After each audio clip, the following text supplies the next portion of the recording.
While waiting for the program to begin, we would like to remind everyone with the following house rules. First, you are requested to turn your microphones off. This is to help us focus on the active presentation shared on screen. You may opt to turn your cameras off as well. For the presenters, please turn your cameras and microphones on during the open forum. Again, for the presenters, please turn your cameras and microphones on only during the open forum. Second, you are encouraged to ask questions to our speaker and oral presenters using the Zoom chat box. Kindly send your questions directly to Ms. Gladys Malto. Again, please direct all of your questions there, privately or directly to Ms. Gladys Malto. These questions will be acknowledged and asked by your host at an allotted time at the end of each stream. Third, you are reminded that this conference is also streamed real-time to selected audiences via YouTube. Good morning, presenters and participants, as well as to our viewers now at YouTube. Welcome to the second day of AteneoServe 2020. It's a new day, new Zoom background, new set of meaningful talks, and new set of reflections. But before we get excited for today's presentations, please hold your horses as we go back to yesterday's highlights. For the first day, Dr. Bio in her keynote address shared the DOST SEI's efforts in responding to the emergence of science education in this pandemic. If you can still remember, the tears of an emotional Dr. Bio served as our collective plea for us to exert all means to continue delivering accessible and relevant education in this challenging time. Next, we were amazed by the possibility of having a poster presentation. Should I say virtual poster exhibit, featuring 25 researchers in various fields of science education. In case you missed it, access to the virtual poster exhibit is sent as a link in all participants' emails. You are required to make a WordPress account for you to view the virtual poster exhibit. Lastly, we were struck by the relevance of the studies involving augmented reality, pocket gardening, microscale laboratory kits, DIY chemistry experiment, and Lego kits as teaching strategies. I am honestly overwhelmed with all of these, and I can't wait to witness another series of presentations that would arouse us to continue our advocacy in teaching despite being challenged by this pandemic. To formally open today's program, please welcome the Chair of the Department of Biology, School of Science and Engineering of the Ateneo de Manila University, Dr. Crisanto Lopez, for his opening remarks. Hello, good day to our fellow science educators and participants. Today is the second day of the AteneoServe 2020, and aptly called, this conference is designed to provide a venue for science educators and scholars to present the highlights of their most recent studies, especially now that we are in a pandemic. Yesterday, we had the director of the DOST SEI, Dr. Josette Guillo, who gave a very heartfelt and inspiring keynote address about volunteerism in the time of COVID-19. Today, we will have another inspiring and I'm sure very engaging plenary talk from no less than Father Johnny Go, who is the person behind the Ateneo successful initiatives on online learning. In addition, we will have two streams of oral presentations from the alumni and students of the MS Science Education program, who will talk about designing online and asynchronous activities and the state of science education in the country. Also, don't forget to visit the virtual poster presentation. Before I officially open and welcome you to the Day 2 of AteneoServe 2020, let me take this opportunity to commend the team behind this successful conference. The team led by Dr. Catherine Lagunsad, who is our MS Science Education Coordinator, and an organizing committee composed of Gladys, Laika, Oliver, Exidi, Lavi, Arven, and of course, our host, Mark. Also, the staff of the Dean's Office, led by Dean Dr. Evangeline Bautista, who has been very supportive of this initiative. Thank you very much. Congratulations and job well done. With that, dear participants, I hope that you continue to gain knowledge from the 3-day online conference as we take on the challenge of Director Guillo to operationalize our research outputs and share them with as many teachers as we can. On behalf of the Department of Biology, I now officially open and welcome you to the Day 2 of AteneoServe 2020. Thank you very much, Dr. Lopez. Can you please give Sir Lopez a big round of applause by clicking the clap reaction at the reaction pane below. Again, thank you very much, Dr. Lopez, for leading us in opening today's program. At this point, may I call on Ms. Ina Camille Moncal from the MS Science Education Batch 2017 to introduce our plenary speaker. Thank you, Sir Mark. A pleasant morning to everyone. To the Dean of the School of Science and Engineering, Dr. Evangeline P. Bautista, to the Chair of the Department of Biology, Dr. Crisanto M. Lopez, to the Science Education Program Coordinator, Dr. Genevieve D. Nagunsad, to our distinguished guests, faculty, researchers, fellow DOST scholars, and MSSE alumni and participants, good morning. It is a pleasure for me to introduce our guest speaker for this first Science Educators and Researchers Virtual Engagement 2020. Father Johnny Go is the Director of the Science and Art of Learning and Teaching of the Ateneo de Manila University. He is also the Basic Education Coordinator for the Jesuit Asia Pacific Conference, where he conducts teacher training and leadership development workshops in the region. Father Go teaches at the School of Social Sciences, the School of Humanities, as well as at the College of Science of the University of the Philippines. His research interests include teacher epistemologies, critical thinking, religious education, Ignatian pedagogy, and the critical realist philosophy of the sciences. He received his Doctor of Education degree from UCL Institute of Education, University of London, and the Singapore National Institute of Education at the Nanyang Technological University. He served as president of Xavier School, San Juan and Nuvali from 2001 to 2012, and as executive director of Jesuit Communications Foundation from 1997 to 2001. Father Go is not only known for his award-winning weekly Bible blog, Hints of Light, but also for his award-winning book, Quick Questions and Easy Answers, where he received the Catholic Mass Media Awards Best Book in Spirituality in 2013. He is also a great composer.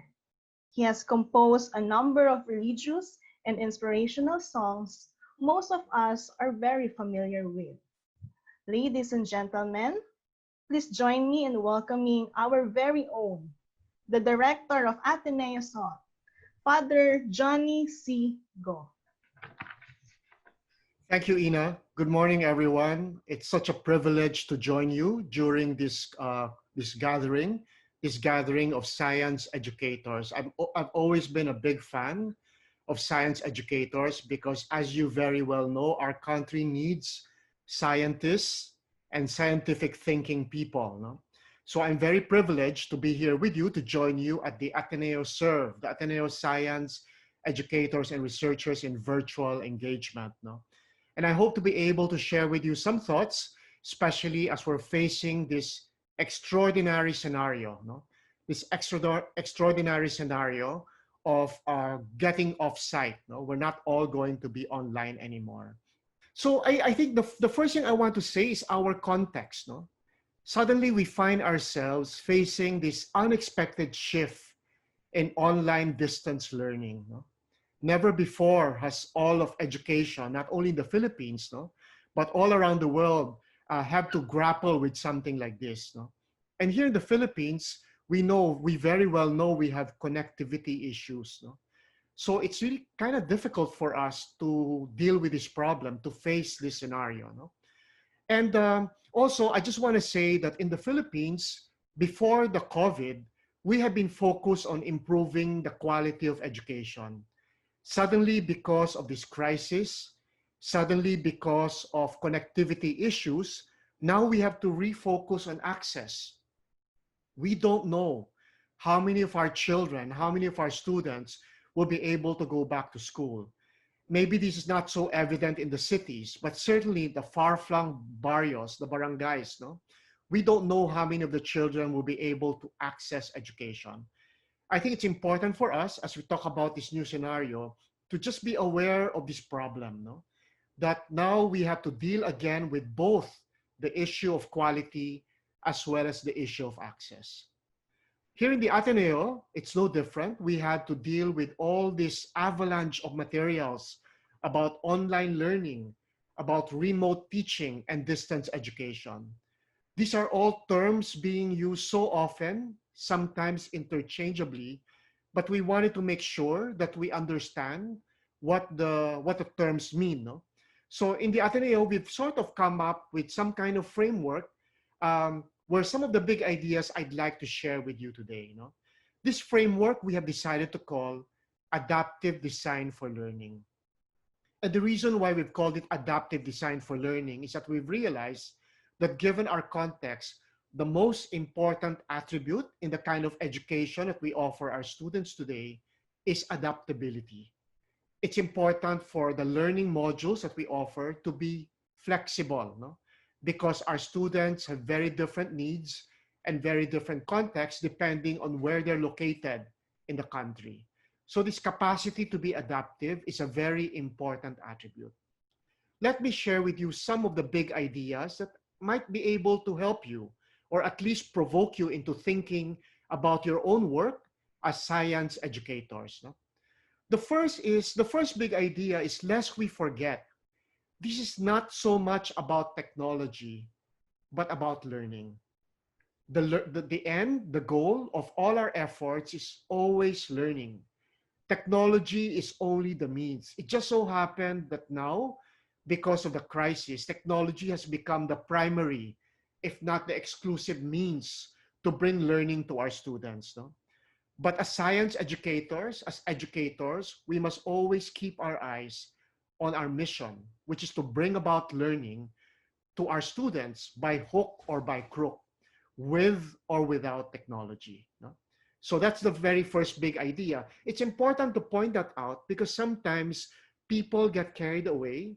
We become pressured, we end up being pressured, no, to be very high tech, but in the process, we forget about learning. All I want to propose to you is that even if our technology is very low, even if we're using the old traditional technology of paper and pen, that can still be effective as far as promoting learning is concerned. The second big idea is that it's not so much just about delivering our lessons, delivering our content. It's really more about design, no? How we design our courses. So more than ever, the way we design our classes is more crucial, no? Maybe before we could wing it, we could just go to the classroom and give a fantastic lecture. But now we can't do that. We're not face to face with our students anymore. So the way we design our modules, whether they're going to be delivered online or through paper and pen, no, it's all about the design. What will make learning effective is not so much whether it's high tech and it's delivered online, but whether the teacher designs the learning experience in an effective and engaging way. For me, this is the biggest challenge for us teachers. Regardless of the technology available to us, it's the way we design our content. It's the way we design the student tasks and the student assessments. That's the biggest challenge now. No? Now, in adaptive design for learning, we keep talking about the 3 C's of online or distant learning. No? These are 3 very important ingredients in online and distant learning. No? The first is content, obviously. We want our students to be able to interact with content. No? We want them to know about the knowledge base as far as science is concerned. No?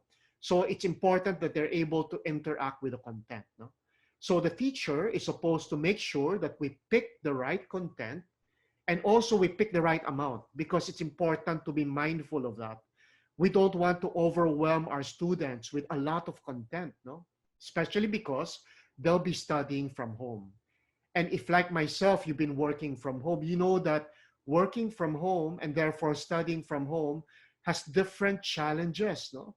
Has additional challenges compared to working in the office or studying in school. There's so many more distractions, so much more pressure, so many other chores to attend to and concerns when we are studying from home. So we have to be very careful about the kind of content and the amount of content that we curate and we offer our students. So that's the first C, content. No? The second C is coach, which of course refers to us as teachers. No? Maybe before in a traditional classroom, no, it was very easy for us to play teacher because we're right there with our students. There are new challenges today, you know, if we want to be effective coaches or effective teachers to our students because they are no longer face to face. Yes, you can meet with them via Zoom or via Google Meet, no, or online, but that's going to be limited as well. You cannot do that every day. No? That's not realistic. That's not possible. It's also not advisable. No? The research from online education tells us that synchronous sessions like the one we're having now is valuable and offers benefits to us, but it's not good to always be synchronous. It's not effective. No? But secondly, in a country like ours, we know that having synchronous sessions is a luxury. It's a luxury limited to only the digital haves. We cannot assume, no, that everyone is going to have access to the internet. So there are new challenges. We have to reinvent ourselves. We have to redesign our tasks as coaches. No? How can we remain or become better coaches even if our students are no longer with us? No? And finally, the third C is community. No? And by community, I mean the community of learners, the students, somehow, if they're able to work together. But when online learning is not possible, I'm talking about the larger community. I'm talking about the family of the student. I'm talking about the barangay of the student. No? In many public schools today, they're talking about having barangay volunteers to play the role of teachers or coaches, no? Because online learning is not possible. No? So these are the three elements of online learning: content, coach, and community. And each one of them brings a new challenge, a new set of challenges. So what I want you to do is to think about your own context. Where are you teaching right now? What is your neighborhood? What is your barangay? No? How will you, what can you do so that you can have all three ingredients of online and distance learning? Your answers will be different, no? Will differ from one another because your situation and your needs will be different from one another. No? Now, we also have to think about certain shifts in our mindset. No? We're so used to thinking in a particular way. No? We're so accustomed to having our students in person right in front of us. Now we have to think about them either online or remote. They're not immediately present to us, and we're not immediately present to them. We have to accept this shift. No? Some of us might still be in denial, but it's important to accept that this is going to be one of the limitations, no, of the scenario we're facing today. We used to think of our classes in terms of sessions, the number of classes, number of sessions, and the number of weeks. Now we have to think in terms of modules. No?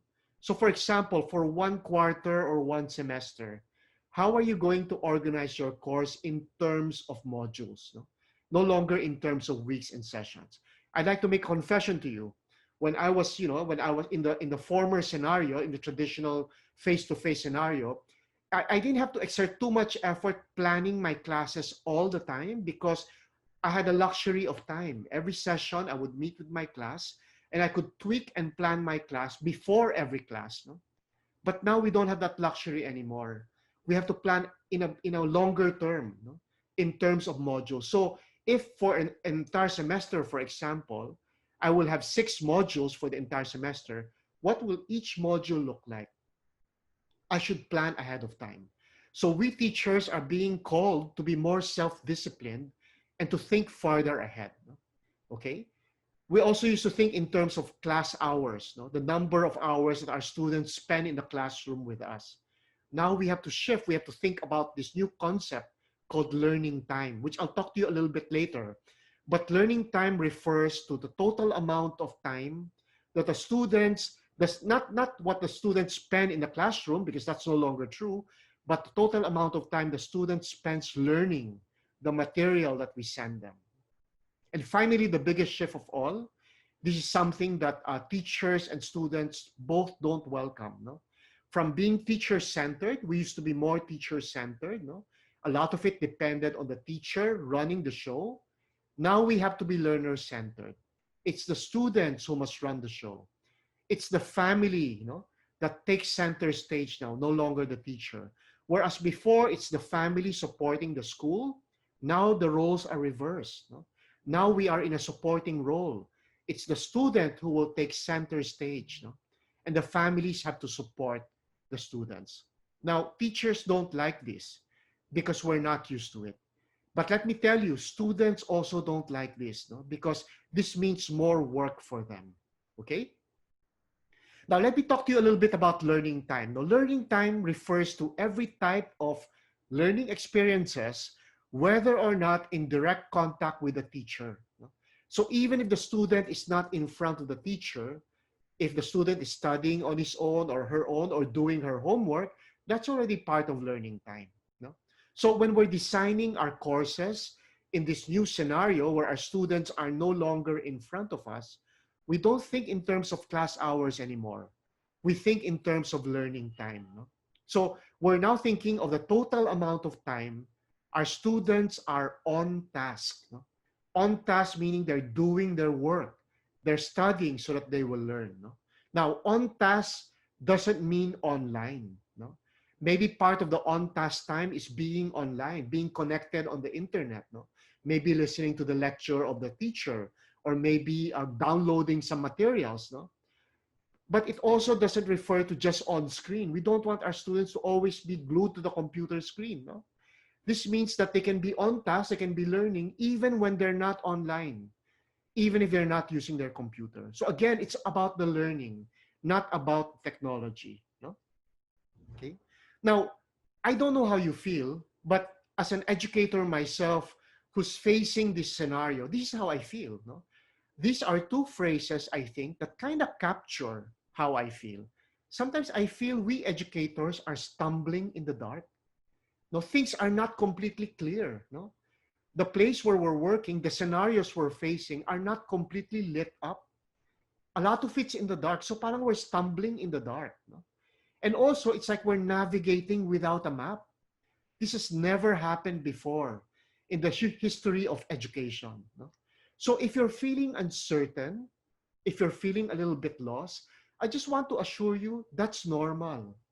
And that's absolutely understandable. If you don't feel uncertain, if you don't feel anxious, I would be worried. No? Because that means you think you already know the answer, when in fact, this is the first time we're facing such a scenario. And I talk about stumbling in the dark and navigating without a map as two experiences that all educators are going through. But you know what? I'm mindful I'm talking to science educators this morning. No? And why is that important? Because in science, as you very well know, this is how scientists work. Scientists stumble in the dark. Scientists navigate without a map. This is how scientists discover new knowledge. Something is not so clear. So the scientist is courageous enough to venture into the dark, to stumble in the dark, to explore the dark in order to discover where the light switch is so that the scientist can turn it on. A scientist, in exploring new knowledge, doesn't have a map. It is the job of the scientist to create the map. But that map can only be created once the scientist is courageous enough and adventurous enough to navigate in that new terrain where there is no map yet. So I think this is a particularly exciting time for science educators because this is how science works. Scientists stumble in the dark. Scientists navigate without a map. This is the way we discover stuff about the universe. For example, as you know, now we know that 95% of our universe we know nothing about. We call it dark matter or dark energy, but we don't know anything about it because dark matter or dark energy do not interact with light. The whole universe is darkness. No? Only 5% of the universe is kind of lit up. So the scientists who are studying the universe are navigating without a map. No? They are stumbling in the dark. And they are right to do so because that's the only way we will discover.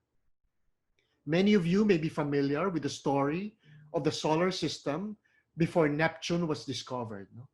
As during that time, Uranus was the farthermost planet from the sun. No, the people did not know that there was another planet. No? But what happened? No? Scientists, astronomical observers began to notice there was something wrong with the orbit of Uranus. No? According to the law of Newton, the gravitational law of Newton, Uranus should be orbiting in a particular way.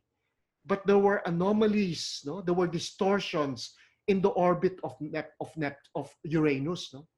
So the scientists did not have the technology yet to see that far.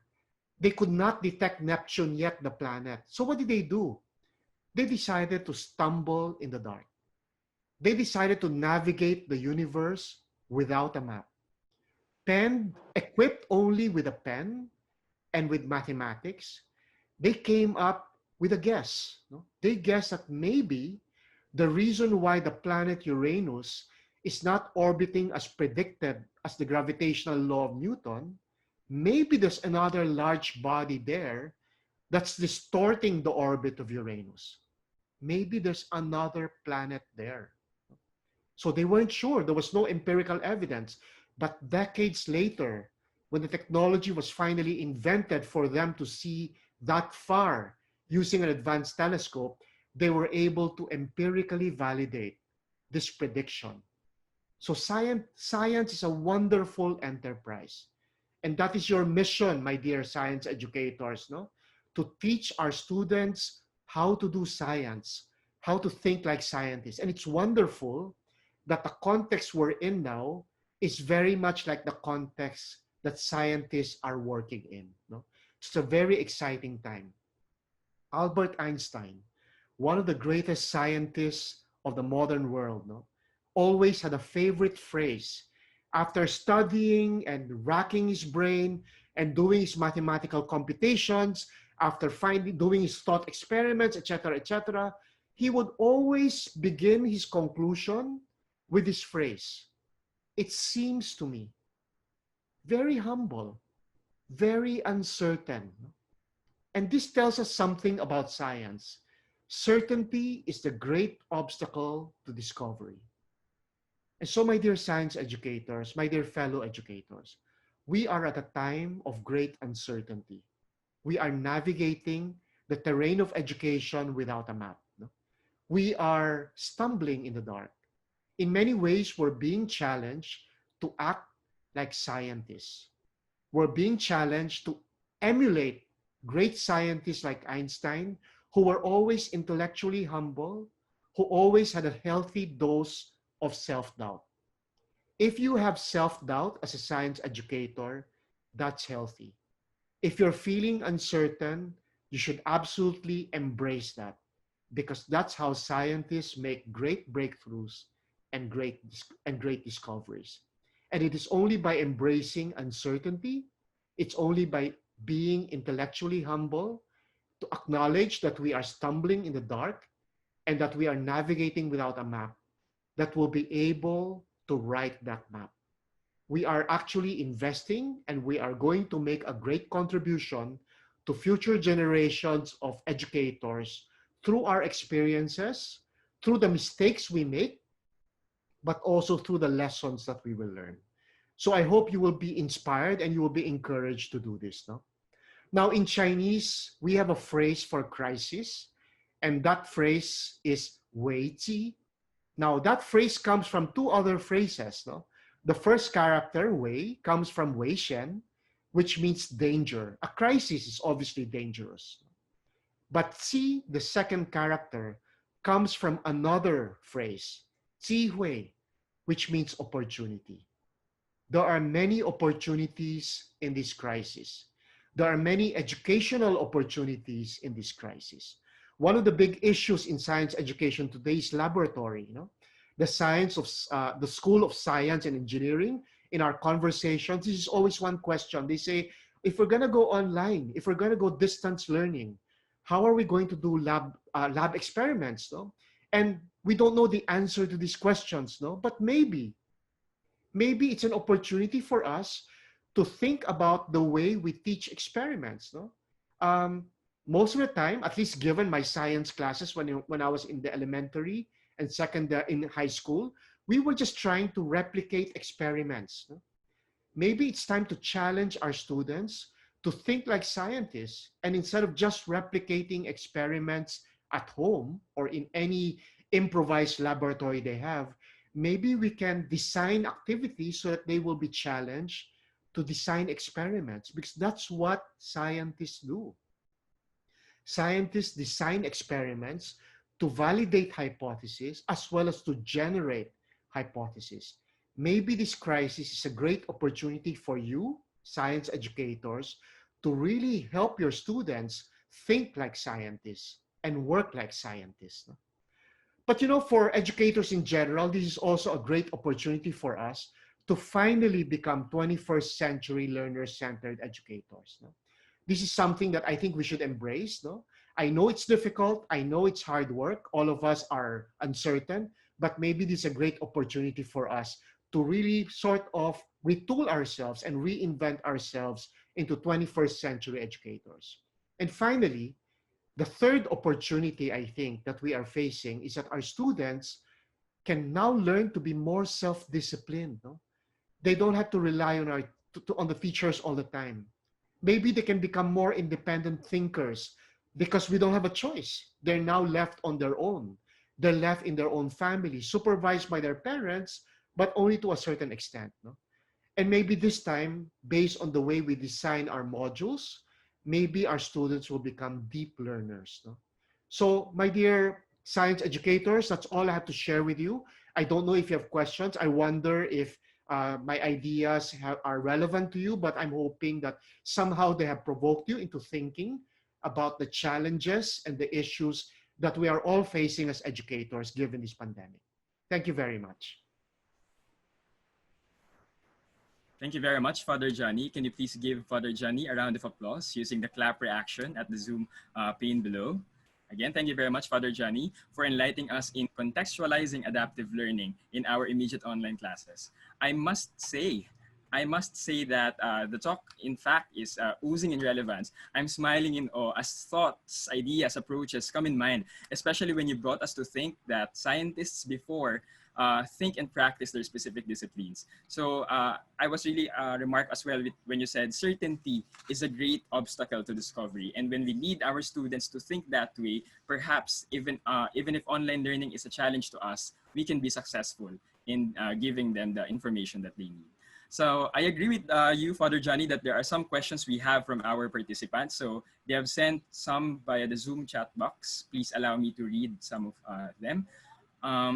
First one is, Father, thank you very much for your talk. How do we know if the content that our students will be dealing is just the right amount? What are the criteria for determining these? Okay, that's a very good question, no? Because as we know, usually our curriculum is overcrowded with content. That's the traditional way. So this is one of the opportunities, no? The opportunities for us to be able to be more selective with our content.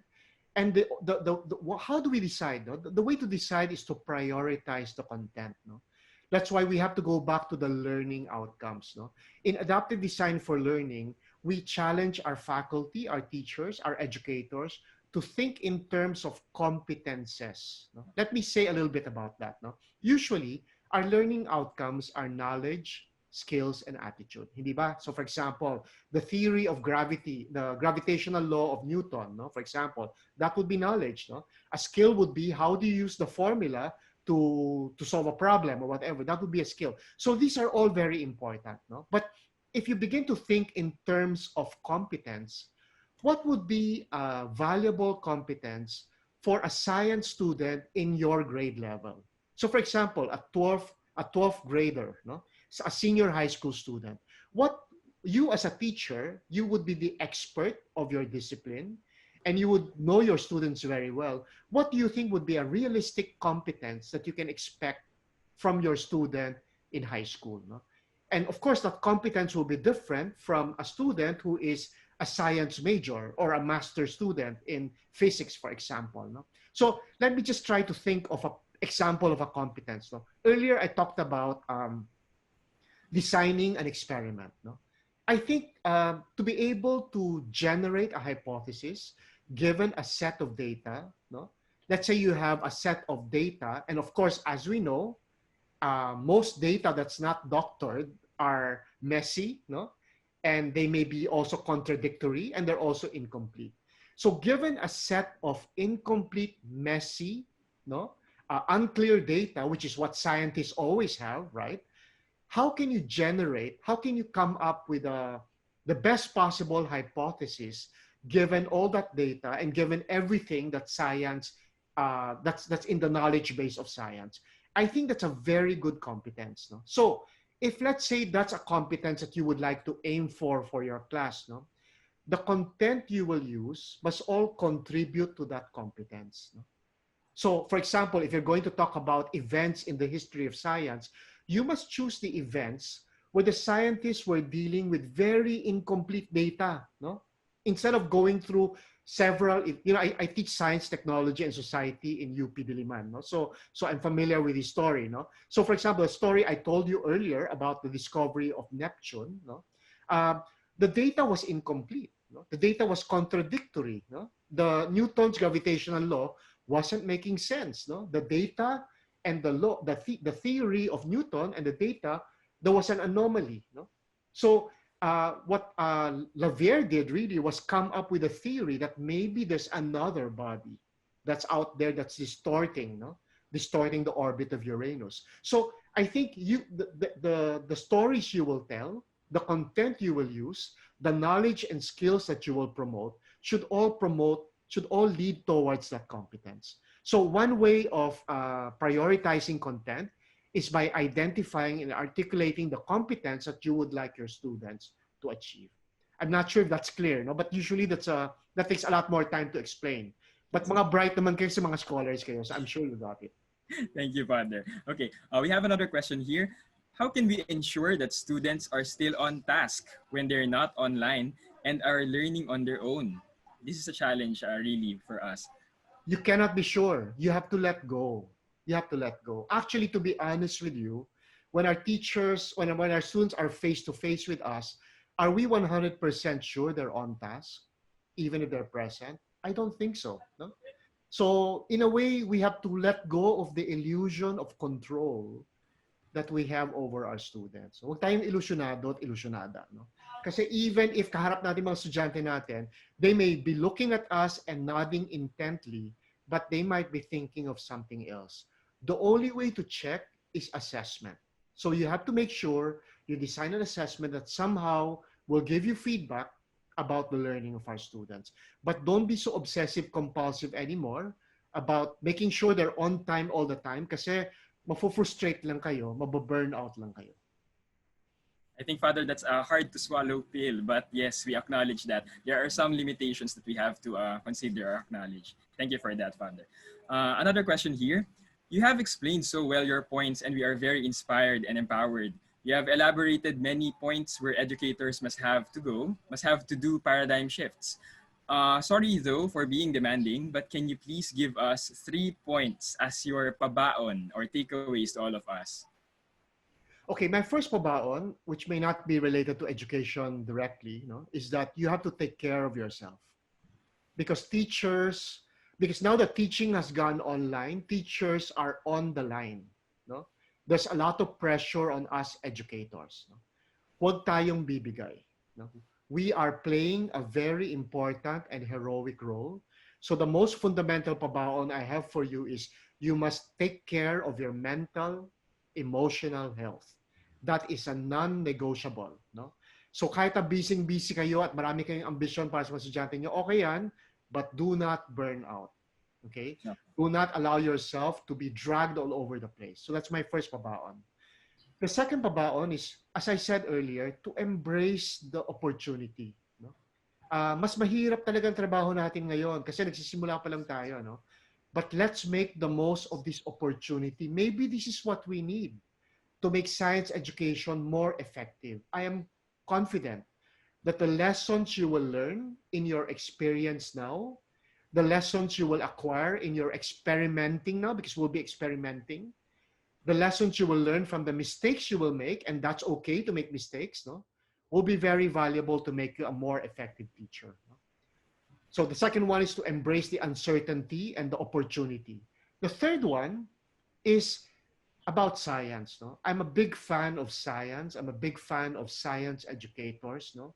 I don't understand most of the things you talk about, no? Especially when it comes to the quantitative part. No? But I love the adventure of science. No? And our country needs scientific thinkers. No? O kahit na critical thinkers man lang. No? Talagang this is one of the things that have gone out the window because of social media. No? This is one of the side effects of social media. So I'm hoping you science educators play a more important role because scientific thinking is all about being faithful to facts, being respectful of data, and thinking critically, making judgments. No? So I'm really hoping that you'll be able to assume the role of teacher, no? Not just of scientific facts, but scientific thinking. Thank you for those 3 pabaons to us. This one is more of a comment, Father. Very inspiring talk. And I agree with that as well. One more question here. I would like to ask if AteneoServe conducts webinars on guidelines on module making fit to the current teaching learning modes. Thank you. We have a professional certificate for online learning. I think I have it earlier. No, basically, it's called Adaptive Design for Learning. It's it's a professional certificate course that we can make available. No? But right now, all the faculty of the Ateneo system are going through that. No? And for that reason, we can't make it available. But it was also customized for our faculty. So this is called Adaptive Design for Learning. It's actually a professional certificate course, and we plan to open it maybe next month for other people also. Right, thank you, Father. I don't have any questions here from the Zoom chat box. Perhaps anyone from the faculty who are around can ask personally. You can turn your microphones on. Um, Anyone? Dr. Kathy, perhaps? Dr. Chris? Maybe I can do a little advertisement because Father. one of the things we want to do is to, we're all passionate about education. So we want to do our own part, no, to contribute to nation building. And we're hoping to organize a group of passionate and committed teachers. So if I may advertise a Facebook page, it's called Tribe, no, Teachers Redefining and Innovating for Better Education. We're hoping that some of you may want to join us so that we can exchange ideas in this Facebook group. No, so it's fb.com/tribe today. So I hope you will consider joining us. We're planning to have a radio show from Monday to Friday from 6 to 6:30 p.m. in collaboration with DepEd. No, and we were hoping that we can just sort of build up our educators because our educators are under a lot of pressure and they need the support. We all need the support we can give one another. Thank you, Father. Definitely, from the 97 participants that we have here and the viewers from YouTube, some of them would be joining this group, Tribe Today. We have one more question. Uh, Just came in. Dr. Kathy? Okay. Yes, Father Johnny, I know that as the director of Ateneo Salt, we have a homepage for Salt, and we have a lot of recorded presentations in science education, particularly on ADL or adaptive design learning, synchronous and asynchronous instruction. And so I would like to know if this is actually open to the public, that even if you are not connected to the Ateneo, it is possible for them to gain access to these recorded talks of yours and the rest of the other members of the Ateneo community who are engaged in education. Oh, we'll be happy to share whatever resource we have. So I will also post here our website, ateneosalt.org, no? And also maybe our Facebook page, no? So that you can follow what's there. But we're happy to share our resources. We're just not sure if all of them will apply to you. So you can actually pick, no? We've been having 3 webinars a week since the beginning of June, and we're going to end by the end of July. So we have a wealth of resources. So please feel free to help yourself with we'll be very happy if we know that in some way we've been able to help. So I posted again the link. Thank you. I'm sorry, Father. Father, and in addition, I know that all the participants here are actually faced with the same challenge. The desire to develop a very good set of very good instructional materials, that is something that most of us are capable of doing.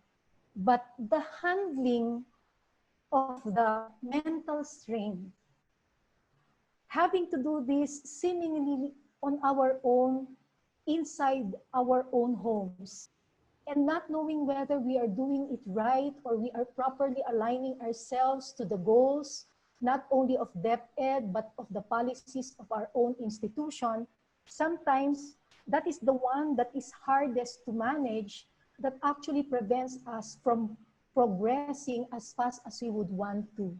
Are there any advice that you have for all of us who are similarly in this situation of having to handle this difficult challenge in science education? I think that's a challenge that everyone is facing, but for science and math educators in particular, no, I think the challenges are really significant. So the first thing I would like to say is collaboration is key. No? It's very important for you to make sure you have a community of learners, no, among your colleagues, so that you can learn together. Again, there is no formula, there's no map yet. No, we're all stumbling in the dark, as I said, no, and that's okay. No, that's part of it. That's how we will learn. But it's important to get the support of our colleagues. No, now you seem to have a group here that's very strong, and I would maybe encourage you to explore possibilities of forming groups among yourselves in AteneoServe, no? The alumni of the scholars and all that, no? I think you have a wealth of talent here, no? And maybe you can begin to think about how you can tap into all the talent that you have in this group, no? So I would encourage you to do that so you can help one another. There's no way we can do this without collaborating with one another. Hindi pwede solo dito. No? We have to learn from one another, and we have to learn with one another. Thank you very much, Father.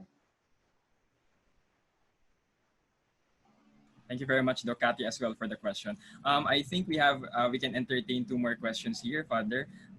This one just came in. Father Johnny, how could we embed values of life and students' character through online learning? First of all, I want to say that I believe that online learning can be just as effective, if not more effective, than traditional learning. That may sound subversive to you, but in my own experience, and I think you will agree, I've had fantastic teachers in the classroom, but I've also had very mediocre ones. So in online learning, it's the same. If an online learning module is designed effectively, then the learning will also be effective. The same for formation and values. Values can be communicated and taught effectively even if it's online. Science, for example, you're not really supposed to teach about values, in a way. But when you think about it, you are teaching the most fundamental value, which is truth. Mhm. That's the most fundamental value. Kung wala kang respeto sa katotohanan, any other value is useless. So science educators, by teaching what you're teaching, and teaching it well, and maybe once in a while, reminding your students why you're doing this, why you're learning science, because of the truth, and because we need to value the truth, that we should be humble enough to revise our old theories because there are new data and better explanations. I think that's a great value. That's a great kind of values education. So by doing what you're already doing well, and by taking a step back once in a while with your class to make them realize the value of what you're doing, which is promoting a love for truth, a respect for truth, and learning how to do that, that's a great form of values education already. So you can do that online as well. Thank you very much, Father. We have one more here. How can we address academic dishonesty during online learning? Okay, that's also a question we get a lot, no? And my answer is very similar to how do we police and make sure our students are on task, no? The answer is you have to learn to let go. Because in real life, sa totoo lang, even in the classroom, we don't have 100% control, no? Now, having said that, I will say two things. Number one, if you're giving a purely objective assessment, there are certain devices you can use in learning management systems. You can make sure that the questions are shuffled.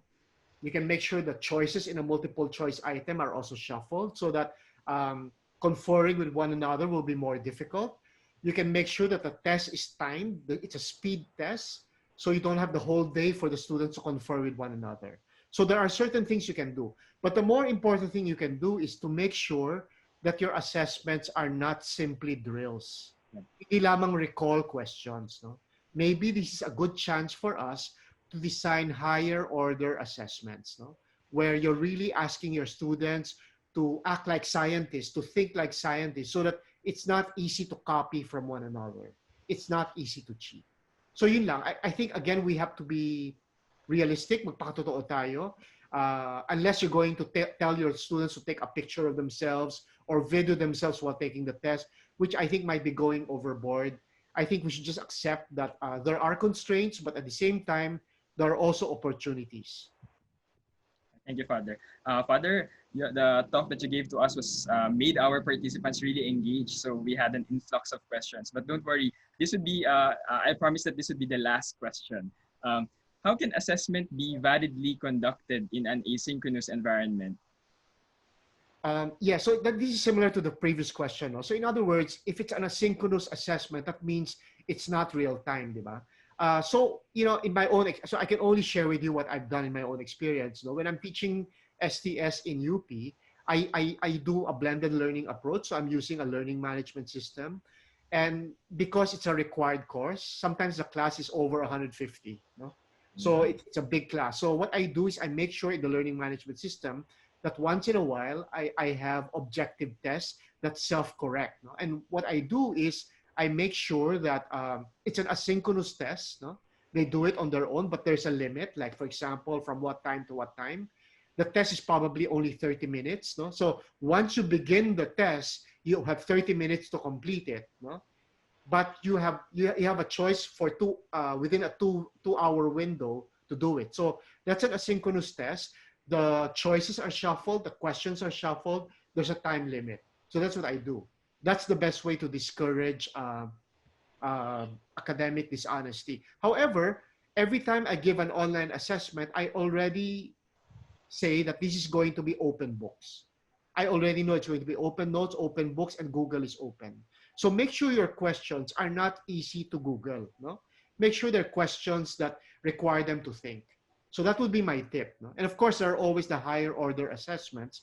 But if you have a large class size, you don't want to have that too often as well, because you will spend all your life marking the papers. No? So there. Thank you, Father. Okay, we have reached the end of the influx of questions. That was a very rich one. Okay, so may we call again Ms. Mongcal to please present the certificate of recognition to our plenary speaker. On behalf of the AteneoServe Organizing Committee and School of Science and Engineering, Department of Biology, Ateneo de Manila University, I would like to present the certificate of recognition to Father Johnny C. Go for serving as plenary speaker on adaptive learning as part of the virtual conference organized by the science educators and researchers in virtual engagement 2020 with the theme Digital Transformation to Address the New Reality in Science Education, conducted on the 60th of July 2020. Signed, Gladys Ann O. Malto, Conference Chair of the AteneoServe 2020, Dr. Catherine Genevieve Villagunsad, Overall Chair of the AteneoServe 2020 and Science Education Coordinator, Dr. Crisanto M. Lopez, Chair of the Department of Biology, and Dr. Evangeline P. Bautista, Dean of the School of Science and Engineering. Thank you very much. Thank you. It's been a pleasure. It's been a great honor. Thank you for inviting me. Thank you very much, Ms. Mongcal and Father Johnny. Again, can you please give Father Johnny a round of applause using the reaction button, the clap reaction button below. I will be having a 5-minute health break. Thank you very much. For the stream, designing online and asynchronous activities, the first one would be using the Hazard Hunter PH website in disaster readiness and risk reduction, to be presented by Ms. Cariz Ann Morante. Next, we have weaving urban agriculture and science education towards sustainability, food security, and livelihood, to be presented by Mr. John Oliver Distor. Third, we have teaching lens properties using discarded plastic bottles, a home-based activity, to be presented by Ms. Noreen Mabagu. And lastly, we have synchronous and asynchronous physics learning about photoelectric effect using PhET simulation by Ms. Deborah Natalia Sujito. Please welcome our oral presenters for Stream C. Present here in the AteneoServe Wheelchair Conference. Good morning. I am John Oliver P. Distor, and together with my co-authors like Hadila Moste, Marvis Joyce Villong, and Dr. Catherine Genevieve B. Lagunsad, I will be presenting our study entitled weaving urban agriculture and science education towards sustainability, food security, and livelihood. The present COVID-19 pandemic has brought extraordinary challenges, and among the hardest hit sectors in Philippine society is the education.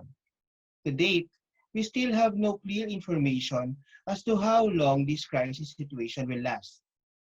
All affected countries are presently implementing plans and procedures on how to contain the virus. But in many places, the infection case numbers are still continuing to rise. In the educational context, to sustain and provide quality education despite lockdown and community quarantine, the new normal should be taken into consideration in the planning and implementation of the basic education learning continuity plan in time of COVID-19 pandemic. In this presentation, I will discuss the potential value of designing integrated biology learning activities as a response to issues, problems, and trends that would likely arise in any situation seen through the lens of Philippine education in the new educational norm. Community lockdown and community quarantine of several countries have forced students and teachers to study and work in the safety of their homes. This necessitated the immediate transformation of face-to-face instruction to distance education that relied heavily on the use of online learning platforms. However, the implementation of online learning presented an entirely different set of risks, problems, and challenges. In response to this, educational leaders decided to define and adopt a new normal in education. At basic education level, the Department of Education will be implementing the Learning Continuity Plan, or the LCP, which will be in effect by school year 2020 to 2021, where classes are scheduled to open on August 24, 2020, instead of August or June 2020. The strengthening educational planning without compromising health becomes a primary consideration, while providing quality, inclusive, and accessible education for every student. Hence, this study has been developed in order to promote the use of well-designed activities that the teachers can integrate in their lessons and that their students can perform at home under new normal. What then is the relevance of urban agriculture to the new developments in education? Urban agriculture generally refers to the growing of plants for food and other related uses within or in surrounding cities and towns. It makes an extremely valuable economic contribution to the well-being of citizens and the resiliency and sustainability of the city as a whole. Thus, urban agriculture advocates for community development and education and aims to promote self-reliance, community health, wildlife habitat, environmental awareness, and social interaction among residents. It plays a crucial role in achieving food sovereignty and in strengthening the local food network of a city. In the Philippines, urban agriculture is slowly gaining ground, but still has a minuscule contribution to overall crop production. The most popular concept today that can support urban agriculture is edible landscaping, that is being published or pushed by universities and government sectors. So what is the future of urban agriculture in the Philippines? These are some of the recent programs that were initiated by the Department of Education and their partners in the implementation and promotion of urban agriculture. First, the DepEd Memorandum entitled Strengthening the Implementation of the Gulayan sa Paaralan program in public elementary and secondary schools nationwide was circulated public schools throughout the Philippines.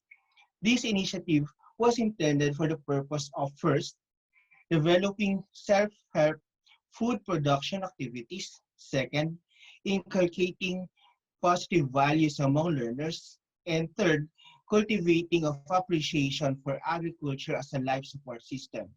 It also addresses malnutrition and promotes vegetable production and consumption among school children. In 2019, the Department of Education in the Southeast Asian Regional Center for Graduate Study and Research in Agriculture, or CIRCA, have discussed building a partnership to promote the importance of agriculture among Filipino learners. As stated by the Department of Education Secretary, Dr. Briones, we are primarily an agricultural country, and we want to enhance interest in agriculture among students. With the advent of new educational norm, how can we sustain these government programs on urban agriculture, which could most likely help students appreciate their lessons, improve their motivation, and enhance their interest in learning? Teachers could be faced with a serious problem in the promotion and implementation of urban agriculture's essential objectives. Integrating urban agriculture to students' lessons and activities through experiential learning at home could be a solution. In this way, students will be able to experience and obtain essential knowledge independently. Moreover, students may be able to recognize important concepts that are essential in this new normal: sustainability, food security, and livelihood. In this study, urban agriculture was utilized as an activity for students. This is an example of a simple urban gardening setup that can be constructed in the activity. This is a set of sample instructions for making a simple urban agriculture setup. With this activity, the students may be able to independently design and construct their own setup, propagate variety of vegetables, and produce crops that they will eventually consume or market for profit during quarantine period. In order to accomplish the goals of this study, students will need to gain hands-on experience in urban practices that will lead to the development of basic agricultural production skills. The goal of the activities is for students to be able to independently and conscientiously perform the tasks required to set up and run or supervise their own urban food production site, including accessing the area, site assessment, soil testing, design and crop rotation, production planning, planting and crop maintenance, pest control, harvest and post-harvest handling, and lastly, marketing.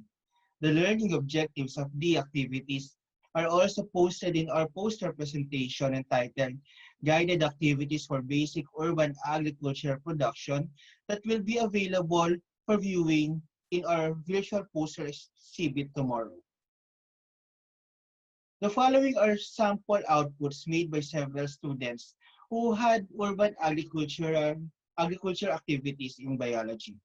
This is one of the setup made by a student that at his house, wherein the student utilized old styrofoam boxes as pot. This is a unique and complex setup made by another student. A drip hydroponic method utilizing aquarium pump to circulate water into the system. This is the simple vertical garden made by another student. These are two examples of a rooftop setup. This was done by a female student who exerted extra effort and expressed her creativity by painting her plant vessels in a simple vertical garden. And as for conclusion, although not the solution to economic and food security problems, as many claim it to be, urban agriculture does have the potential to improve the resilience of communities. For this reason, during this pandemic crisis, integrating urban agriculture in science activities, addressing sustainability, food security, and livelihood, utilizing experiential learning strategy, students may be able to learn and improve science skills and knowledge independently and at the same time develop resilience.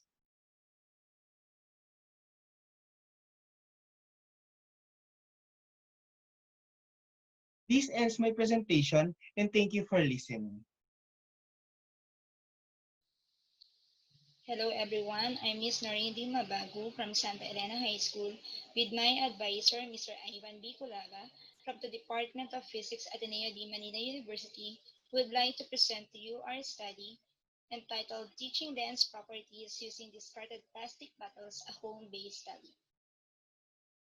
The year 2020 must be a very challenging one in the history of the world because of the emergence of the COVID-19 pandemic due to SARS-CoV-2. With this, over 1 million of people around the world are infected. The healthcare system is stretched to the limit. Local and international mass transport system is slowed down. Business sector is adversely affected. Economy has shrunk and unemployment is on the rise. Educational system has to adapt to the new normal without face-to-face classes.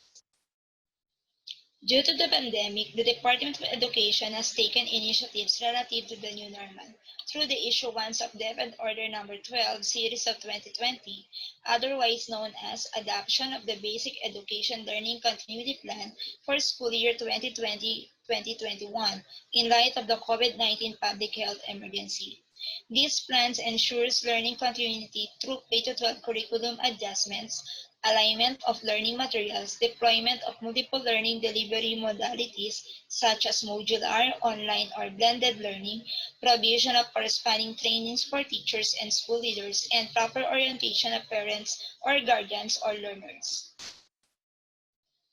In light of the learning continuity plan of the Department of Education, this presentation will focus on the following. First, the alignment of learning materials by developing home-based activities which are safe, uses simple and readily available materials specifically on optics. Second, the provision of corresponding training for teachers and school leaders through this oral presentation in SERV.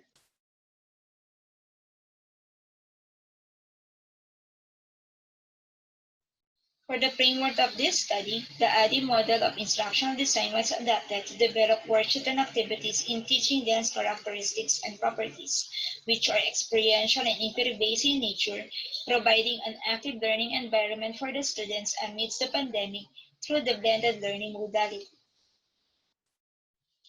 For the data collection of this study, the IPO model was used. For input, this study had taken consideration on DepEd Order Number 12 Series of 2020, the K-12 curriculum competencies as aligned to the most essential learning competencies, and the inventory of materials and supplies that could be easily found at home.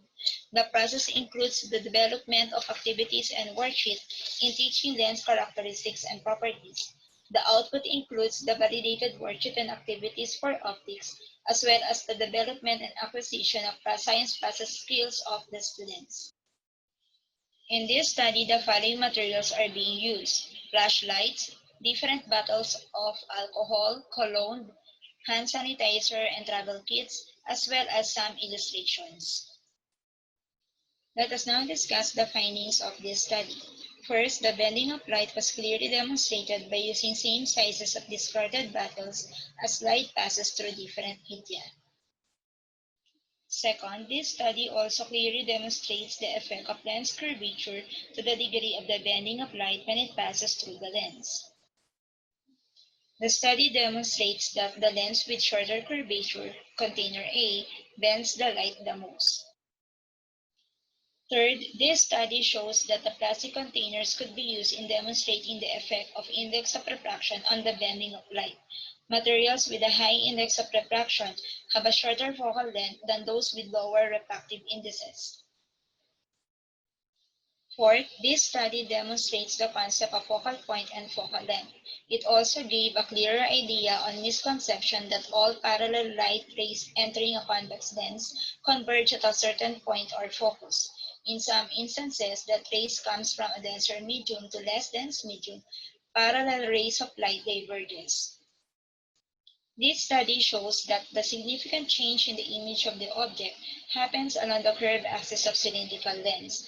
As the lens is moved away from the object, an object's image could be magnified, upright, or reversed in position.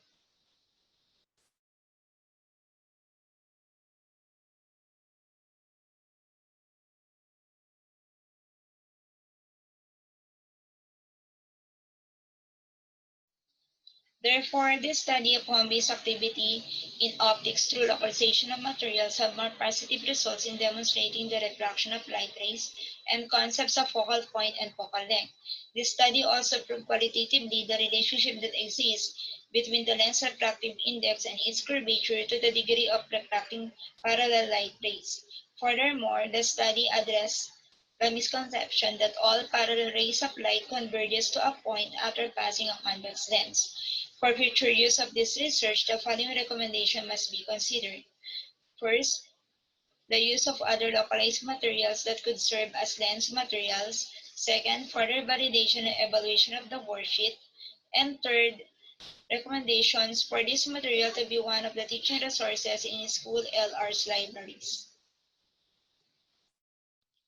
I, together with my advisor, Mr. Ivan Bicolaga, hope that this study could be a big help for our students to experience and enjoy science while studying at home amidst the pandemic. Thank you and God bless. Good morning, ladies and gentlemen. Thank you very much for the opportunity given to me to present our research about synchronous and asynchronous physics learning about photoelectric effect using PhET simulation. This research was conducted by me and my colleagues, Mrs. Diana Noviandini, Mr. Alfama Patisirlihun, Mr. Satria Arihapsara, and Ms. Sita Aryani. We are from Department of Physics Education, Faculty of Science and Mathematics, Universitas Kristen Satya Wacana, Indonesia. Research we conducted because as teacher, we know that teaching atomic scale physics variables needs to visualize it. Students can have better understanding and they can imagine the variables. And we know that schools do not necessarily have adequate laboratory equipment to conduct demonstrations or practicum on atomic scale. So it is important to look for virtual laboratory or another learning media to facilitate them. If the school has the adequate laboratory, usually it just can be used at school. It cannot be brought home by students, so they have to learn at school. If they want to make if they want to have a comprehensive understanding, it will need more time to learn the materials out of face-to-face schedule. That's why we try to make a research about how to make a synchronous learning and asynchronous learning using this virtual laboratory. So this is also needed for now when we have to conduct online learning because of the pandemic. So I hope this research can bring something new and give more insight for us as a teacher to provide better learning environment for the students. So this PhET simulation will be integrated. Will be integrated in lesson plan in synchronous learning. It means teacher will teach using PhET simulation. But in asynchronous learning, the PhET simulation will be integrated in the independent practical module of photoelectric effect. The objectives of this research are to design synchronous and asynchronous physics learning about photoelectric effect using PhET simulations, and to investigate the effectiveness of using synchronous and asynchronous physics learning about photoelectric effect using PhET simulation in the class. We have a framework here. We choose the virtual laboratory as learning media, which is PhET simulation, and the physics material we choose is photoelectric effect. And the respondents we have are undergraduate students, which is present. The integration of the PhET simulation, as I told you before, it will be as a learning media in synchronous learning, but it will be a virtual laboratory in independent practical module for asynchronous learning. The respondents we have here in the synchronous learning, we have 16 freshmen, and for asynchronous, we have 4 freshmen. The research methods are the same. We use descriptive qualitative methods. And the research instruments were observation sheet, questionnaire, and evaluation test. We collected data by using these steps. First, the teachers made the lesson plan or independent practical module that integrate PhET simulation in photoelectric effect. Second, teachers implemented it to the students. If we use the lesson plan, so it will be implemented in the face-to-face learning. But if we use the independent practical module, we will use it as independent study for the students, so out of face-to-face schedule. But during the learning, the observers observed students learning and recorded it by filling out the observation sheet. So we have some observers in the class, which is also teachers, another teacher, so they can record it by filling the observation sheet out. Fourth, the students were evaluated by short examination after they finished the learning. Fifth, the students filled the questionnaire sheet out.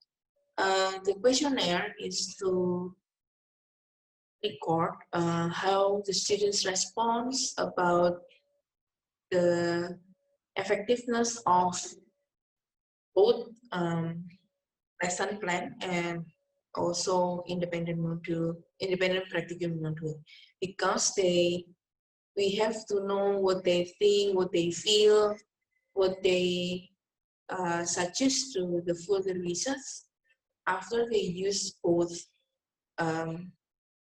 lesson plan and independent practical module.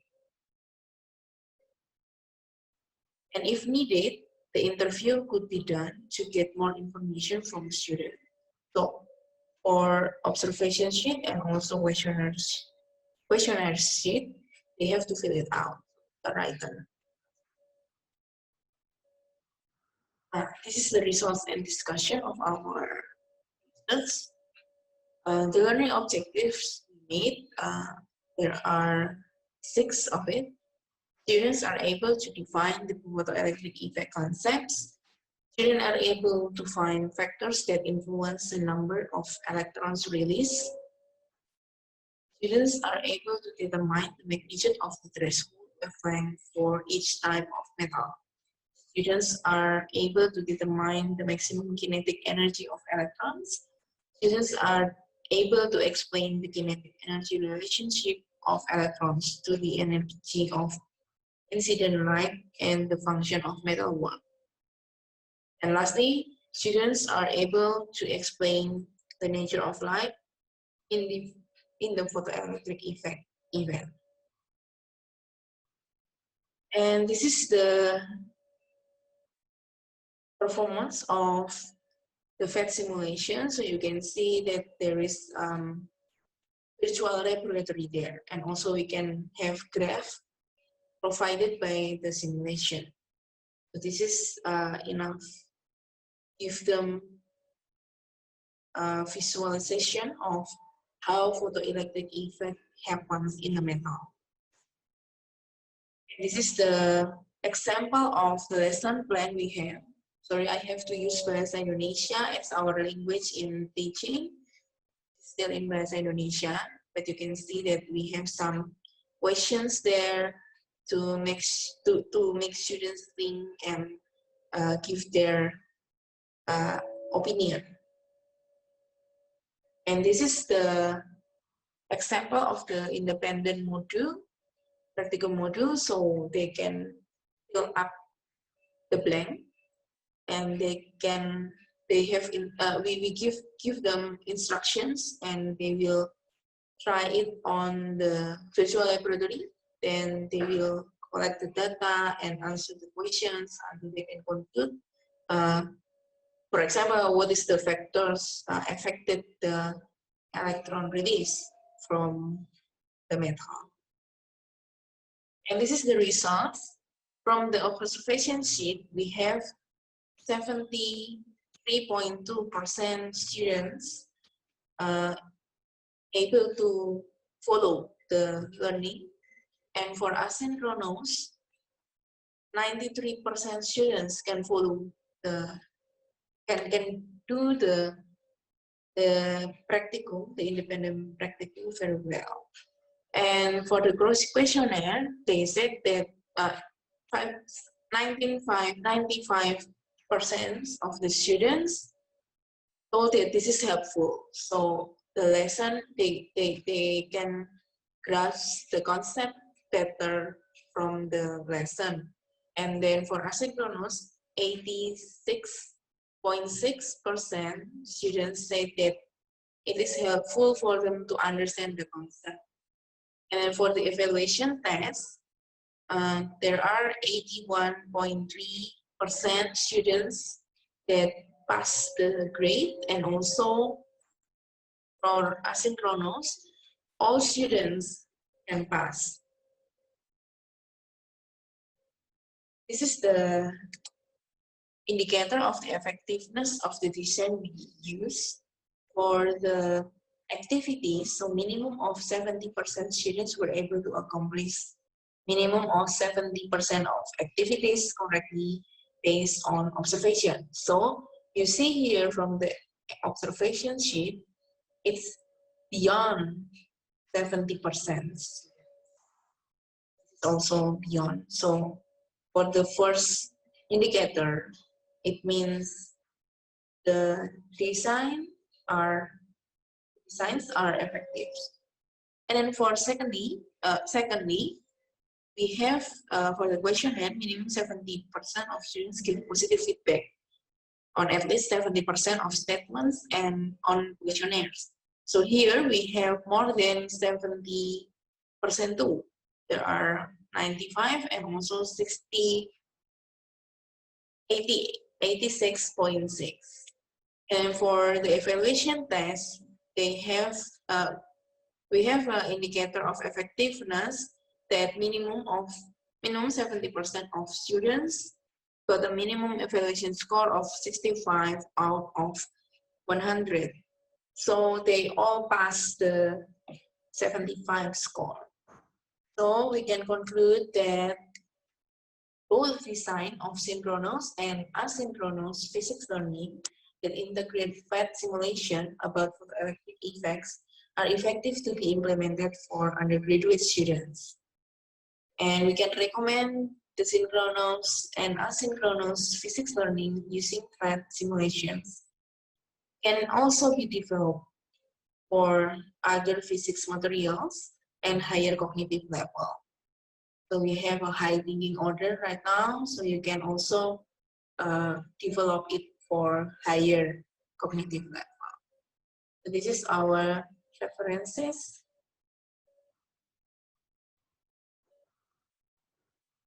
Thank you very much. Terima kasih. Salamat po for this opportunity. Thank you very much to our 4 presenters for the third stream of AteneoServe 2020, Designing Online and Asynchronous Activities. At this point, may I ask all presenters to please turn all your cameras on to be recognized for the open forum. cameras on for our presenters, the 4 presenters, and the questions that were sent to the Zoom chat box will be read based on the order of presentations that we have for today. Let's now proceed to Mr. Distor. Mr. Oliver, you here? Yep. Hello. All right, good morning. Our first question has begun with a comment. Indeed, sir, your presentation is timely. I just want to clarify though, if this will be done by the students at home, can you suggest on ways on how to deal with the availability of the seedlings? Will you allow the students to have any kind of seedlings available for them? And if they have different seedlings, then the timeline would change as well. So how can we cope with this, with the curriculum time? Yes. Actually, with the problems now, parang di ba we are in a quarantine period, and then with the availability of the seeds, we cannot assure the availability. However, we want the students to be resourceful, and they can have the seeds like uh, for the kamatis view, they can have the seeds na galing talaga dun sa mismong fresh na kamatis, and then alam mo yun, we want them to be resourceful din. And then with that, siguro with the seeds, somehow may magiging problem pero not that sobrang hirap kasi with the availability pa rin naman, may mga nagtitinda sa malapit siguro sa kanila. And then with the government din naman, they are giving free seeds. So basically, siguro hindi siya masyado maging problem. And then with the length, doon tayo magkakaroon ng issue kasi syempre there are different differences ng growth ng plants. Most probably, para sa akin, ang pinaka-best if we want a shorter length for the plants to grow. And then, kung gusto lang natin is mabilisan na result for assessment, we could use 3. For me, we could use the pechay, mustasa, and kangkong. And then with the other, if you have siguro mga semestral or semestral quarterly, you can have any types of seeds. Basta wag lang trees. Yeah, thank you, thank you. I like the idea of actually using seedlings, no? Kasi it's very practical, especially those living in the rural areas. Okay, second question. How did you come up with the concept of integrating urban agriculture to science education? Yes, basically ang science education kasi is an interdisciplinary basically you have biochem, physics, environmental science, and then with that siguro with the urban agriculture we can apply everything. We can apply it to all the subjects, across all subjects, and that is for basic education. And then if we want to if we want it to be applied in senior high school, we can have it in STEM most probably. And then for engineering kasi makakapag-design sila, lalo na yung mga bata na inclined with that. And then pwede pang lumawak hanggang marketing because of entrepreneurship. And then with that, I'll be promoting din naman. We have posters for entrepreneurship with that. And then yun. And then promotion for sustainability, for security and livelihood as we have right now. Okay, thank you. The third question would be something conceptual. How do you define sustainable urban agriculture? And what are the determining factors to gauge its sustainability? As for me, sustainable urban agriculture is basically maganda yung question niya. For me, I have 3 concepts of to promote sustainable urban agriculture. First is the environmental health. Second is economic profitability. And the third one is social wellness. For the environmental health, as teachers, we want to promote we want to promote and inculcate to students that we want to save water. So basically, you want your students to parang mag-derive or gumawa ng setup, mag-design ng setup and device that would limit the use of water and and then probably low to no use of fertilizers and pesticides. And then for economic profitability, sustainable urban agriculture would reduce transportation costs of shipping. So because we are in a quarantine period right now, physically wala talaga tayong transportation. So mas maganda tong gawin lalo na ngayon because it will be sustainable. And lastly, social wellness. It will promote social interaction and individual recreational opportunities for our students. Yes, sir. Thank you. Um, let's go back to the practicals. What crops or vegetables can you suggest to plant for high schoolers? And how long does it grow into a marketable size? Because according to the one who said this, I'm planning to integrate it in my lesson as one of the performance tasks. This is a good question. Yes, yes, yes. As what I have said, I have three suggestions, three seeds. If you want to start with seeds, the pechay, the kangkong, and the mustasa. Kasi ito yung mas maganda. Maganda yung you would produce better products with these three. Pero you would have any actually. Pero yun, tsaka hindi siya mahirap patubuin unlike the kamatis and the other ano. Kaya ito. And then you will have a better din naman na ano na profit with this if you want to make it community-based approach with the students. Okay. Let's have one last. I just want to know how can we reduce the risk of contamination of plants, especially the edible ones, since we cannot monitor where they get the soil they will use for the said activity. Actually, I will also be promoting the like ito, the poster that we have made. Um, it's the guide to urban agricultural um, designing or ano. It's in the poster procedure. If you will look into um, the activities, there is an activity wherein you could integrate the pest management to students, and that's wherein we as teachers, teachers, we want to uh, we want to let our students know what are the possible pests that Yeah. would um, that would alam mo yun, yung makakasira ng pananim nila. And then, what can they do? It's not Mhm. us eh. What can they do to prevent the pests? That's it. Okay. I Thank you think. very much, Mr.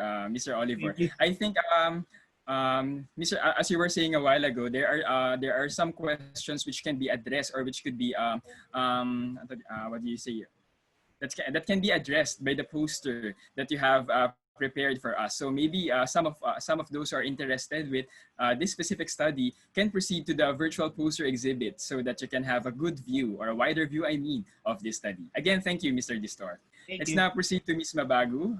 Ms. Noreen, you're here. Ms. Noreen?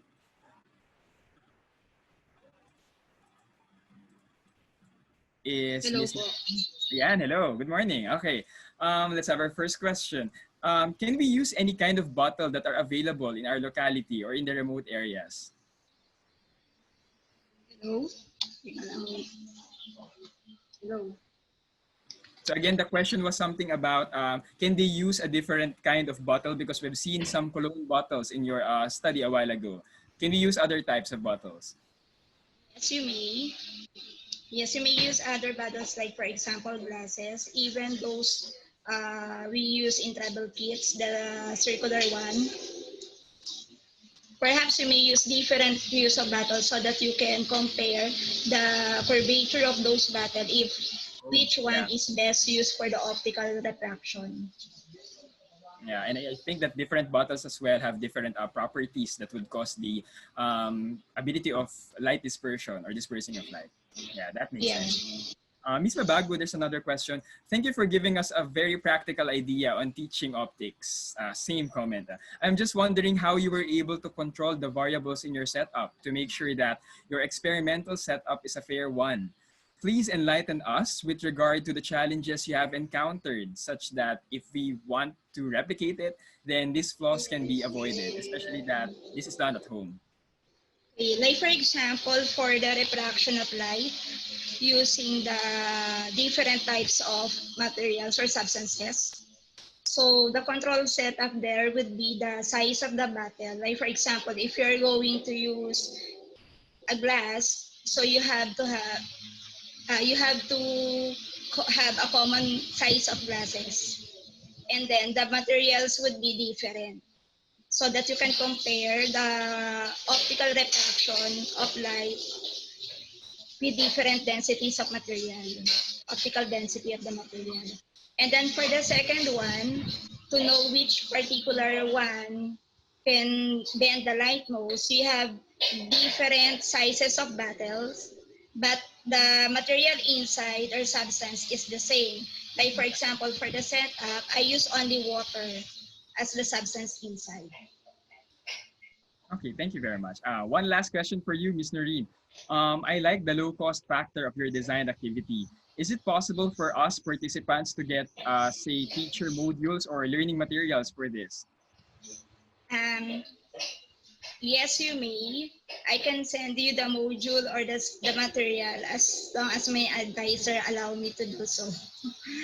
And also, I would like to study it more further because in the new normal situation of education, perhaps we could test more the material to be valid if the students can do it at home in a asynchronous way. Okay, thank you very much, Ms. Noreen, for being with us today. Thank you. Let's now have our last presenter for this specific stream. Hello, Ms. Deborah. Hello, Sir Mark. How are you? Salamat pagi. Senang bertemu dengan Anda. Thank you very much. Magandang umaga po. Salamat pagi. Okay, sama-sama. We have a lot of questions for you for Yeah. the conference. Okay, so let's begin with a commendation. Excellent module. Nice work. They were asking if they can have a copy of your study or at least modules. Okay, thank you very much for the commendation.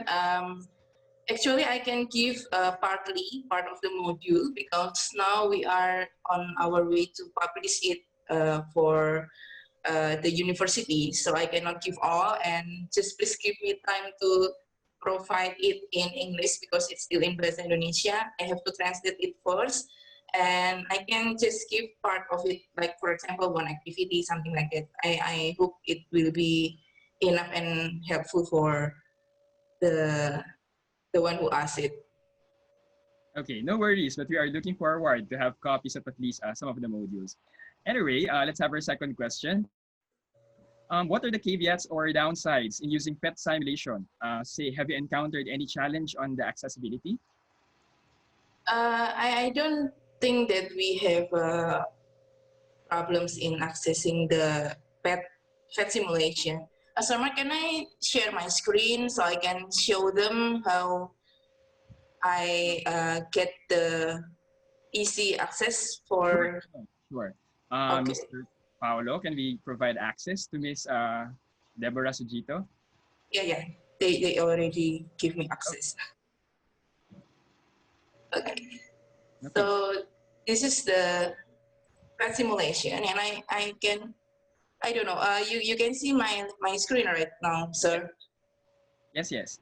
Okay, so this is the website of PET simulation. You can find it in pet.colorado.edu, and this is the simulation. You can choose one of it, and for the accessibility, if you don't have internet connection, you can have the offline access here. So you can click this button, and you can go through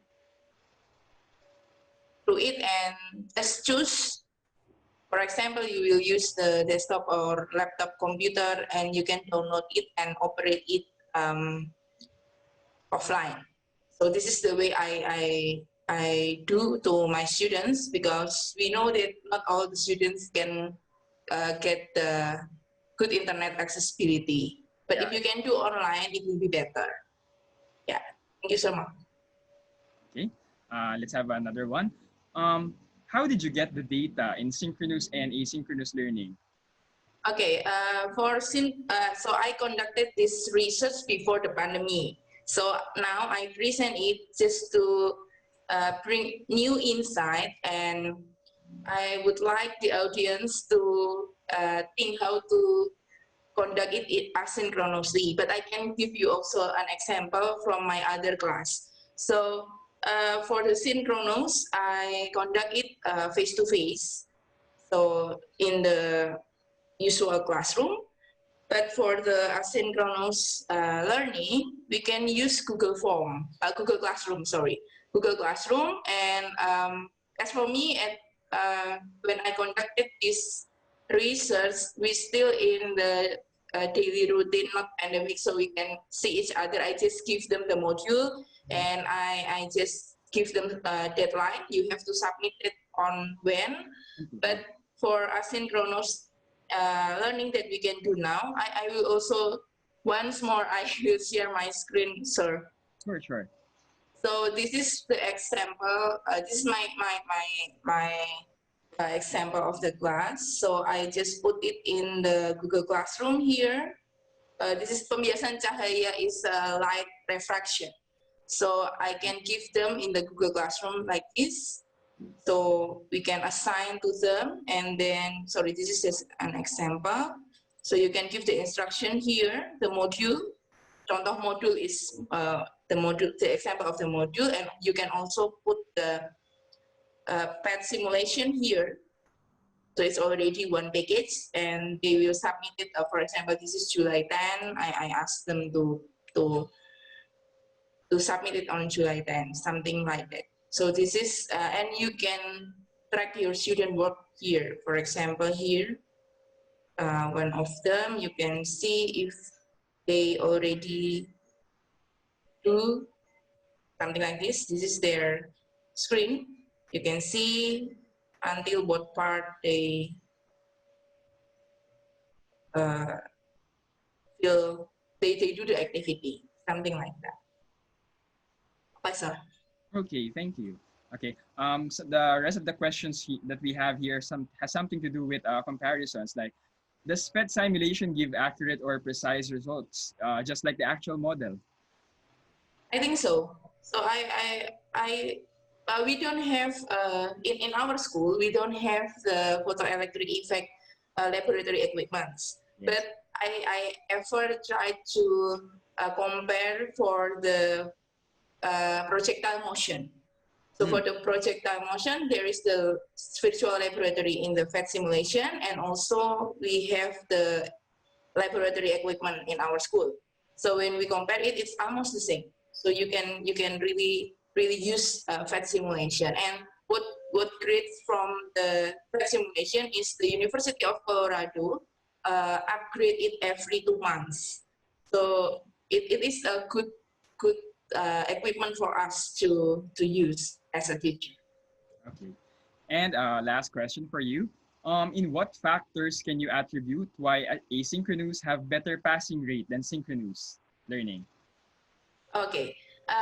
Actually, all the students can finish the evaluation examination and they got grades more than 65. So it means they passed the standard. And I could see from the students, from their response in the questionnaire also, that they had more time to learn and to explore when we provide it in asynchronous learning. As Father Go said a while ago, that we try to keep them on task.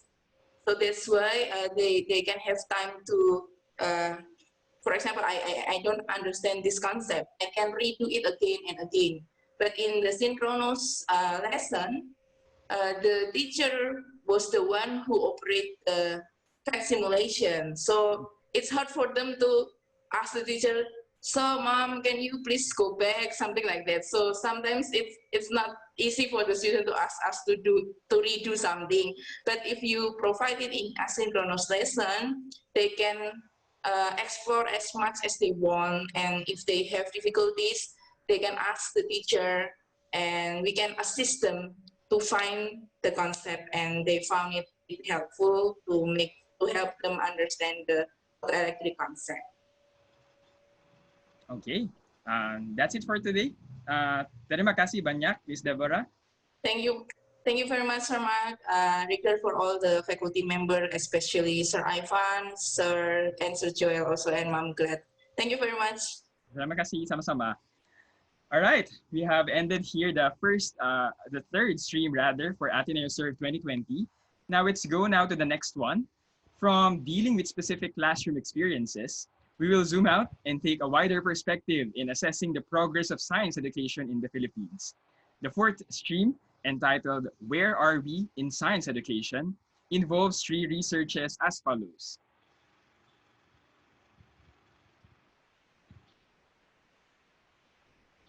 So the three titles under this specific stream are the following.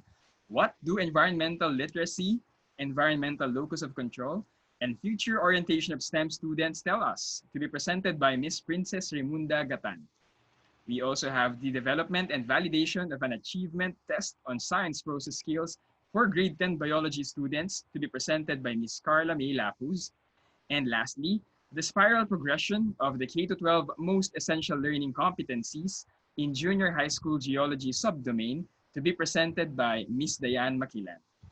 Before we proceed with the presentations, for the questions, let me remind again that all questions should be sent directly either to Ms. Gladys Malto or Ms. Laika Lamoste only. Again, all questions should be sent directly to Ms. Gladys Malto or Ms. Laika Lamoste only. Thank you very much. Please welcome our oral presenters for Stream B.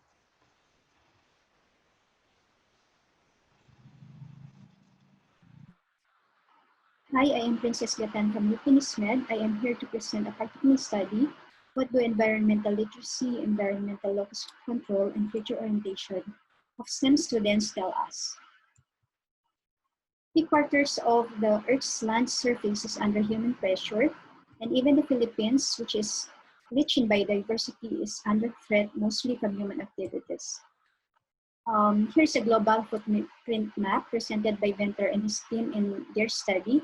We use satellite maps in doing this, and the colors indicate the gravity of human impacts in the different countries. Look at the Philippines. It is marked with red color, which means that it is highly degraded.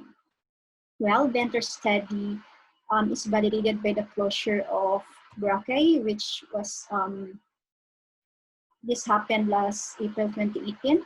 And the ENR found out that this is due to mostly due to improper garbage disposal, sewerage defects, and they found out that coliform count was 100 times higher than the accepted count, and also due to illegal wastewater dumping. This is also another evidence on how our actions can cause environmental pressure. And of course, this one, even when we are quarantined or stuck in our homes, probably unaware of the things around us, but you see human pressure on the environment does not really stop. Since the environmental problems are anthropogenic, we believe that the best way to mitigate this is to change the relevant human behavior of the citizen, and that is to produce environment with citizenry. It is in this predicament that this research is rooted, trying to shed light on this association of factors that could possibly affect the environmental inclinations of individuals. There were two constructs identified that affect pro-environmental behavior. And the first one is environmental locus of control. It refers to the person's multifaceted attitudes pertaining to their personal responsibility and to their ability to affect environmental outcomes. And the number two is future orientation, which refers to the extent which individuals consider distant outcomes of their current behavior and the extent to which they are influenced by the potential outcome. For you to be able to understand this better, let me give you examples. A person with internal environmental locus of control tends to see that he or she has a control over the environment, hence he or she believes that whatever he or she does has a direct effect on the environment. Many researchers believe that this is the most important psychological regulating for environmental factor. On the contrary, a person with external environmental locus of control tends to see that My actions have no influence on the environment. I don't have any control over the environment.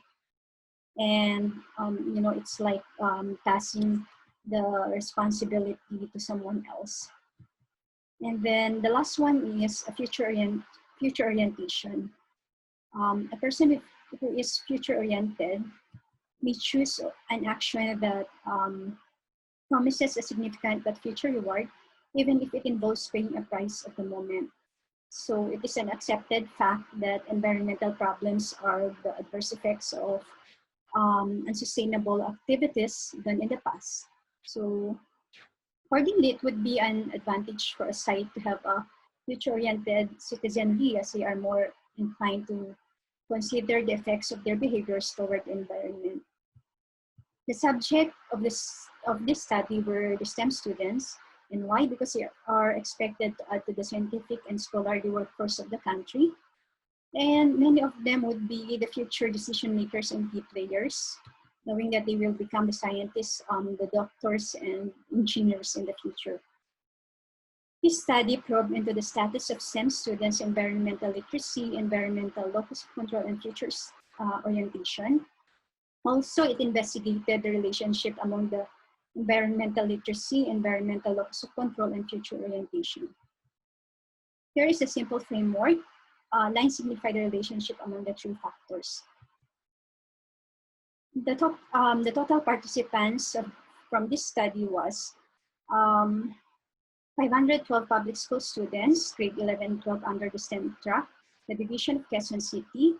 Questionnaires were administered in the fourth quarter, the school year 2018 to 2019. It was self-paced. The students took about 90 to 150 minutes to answer the questions, and then descriptive and correlational statistics were used to analyze the data. There were three instruments used. The first one is environmental literacy tests, or ELT, internal environmental locus of control, or INELOC tool, and lastly, the consideration of future consequences scale.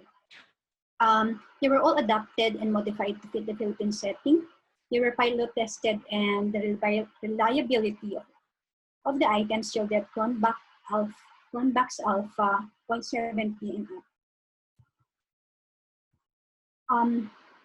The ELT results showed that among the three components of it, environmental skills get the highest, followed by environmental knowledge, and then the environmental attitudes and behavior. The Lom score suggested that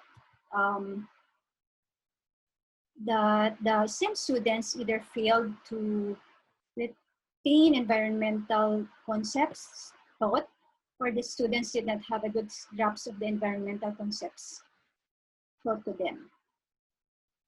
The very low environmental attitudes and behavior implied that the students were not given enough opportunities to develop pro-environmental attitudes and behavior. Even if you teach the environmental concepts to the students, yes, they may learn the value of the environment, but it doesn't mean that they would automatically know how to behave pro-environmentally. We have to remember that what we don't practice goes weaker, and what we practice goes stronger. So we have to give enough opportunities for the students to develop pro-environmental attitudes and behavior. Deep understanding of environmental concepts precedes pro-environmental actions. Without a good foundation of environmental knowledge, the students may not be able to behave positive toward the environment. For example, people who don't know the environmental effects of flushing down a toilet paper or of washing their laundry along the streams or rivers might do this many times, but actually it's the lack of understanding on the environment effects that these activities, why they keep on doing these activities.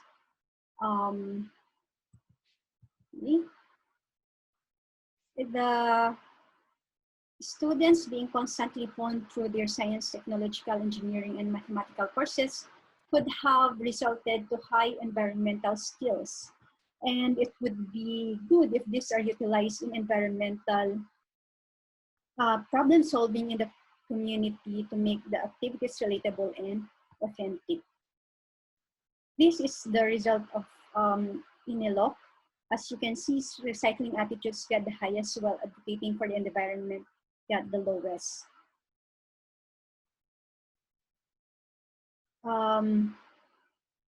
This result means that most students are inclined to believe that they could improve or mitigate best the foreseen condition of the environment through recycling, probably the effect of their intensive exposure to recycling campaign activities. For example, in schools where you can see right away the big bins for recyclables. In the malls, you can see variety of posters. And on the mainstream media, where one of you would have probably seen already, success stories of few mambobote or mga ngalakal. Okay. Well, however, less students believe that they could influence their friends to live a pro-environment lifestyle, probably because it's really demanding and it's not convenient. But it is important for them to understand that advocating for the environment will not be vocal. It can be done by posting on the social media or by living example to others. This is the result for consideration for future consequences. If you can see, consideration to distant consequences has higher average than immediate consequences. This suggests that most of the STEM students may consider greatly the future consequences of their actions and that they are willing to sacrifice the present convenience in order to achieve a greater result in the future. STEM students being future-oriented are assumed to be inclined in foreseeing these possibilities, hence more cautious with their present actions not to harm the environment in the future. This table shows the intercorrelations among the environmental locus of control, future orientation, and environmental literacy. All the values are significant, however, the relationship is weak. The negative relationship between the INELOC and ELT was found to be contrary to the expected outcome of positive correlation, probably because students in this research may have acquired an internal locus of control which might have affected the result of the study. Well, what do I mean by that? Nowadays, there are many campaigns that emphasize greatly on the behavior of how the behavior of the community can create an impact on the environment. The students may have acquired instant inclination on this toward the environment, but understanding environmental accountability, which requires environmental background, is just superficial, and this is revealed in the law environmental knowledge result. And next is the result between the future orientation and environment literacy test. This implies that environmentally literate students tend to exhibit future-oriented thinking or vice versa. A future-oriented student may manifest one of his or her concerns toward the future of the environment, compelling him or her to learn more about the environment, hence improving his or her environmental literacy. Similarly, a student who is environment literate may not only focus on the present environmental conditions, but also taking into consideration the future environment, thus improving his inclination to future-oriented thinking. And lastly, the relationship between INELOC and future orientation, or CFC, implies that the student who depends his belief that he could control the environment and his action would have an impact to the environment would necessarily consider to further delay his personal gratification in preparation for the future. Conversely, the results also suggest that further delay in the gratification of a student would also deepen the belief that he is more control of his environment. For the conclusion and recommendation, due to very low ELT rate of STEM students, it's recommended that different subject teachers sit together and plan on topics where they can effectively and practically integrate environmental education in their subject areas. They can do this by, of course, by first identifying the topics where the integration of environmental education is doable. Well, let us make learning about the environment more relatable, authentic, and meaningful. And the second one, during this pandemic, since we are trying to make our modules suitable for distance learning, probably we can look closely on our pedagogies and teaching approaches in environmental education. There should be a constant re-evaluation of different pedagogical approaches and upgrading of teaching strategies in environmental education, which just like any other subjects. We cannot keep on doing the same things and yet we expect the students to improve. That ends my presentation. Thank you.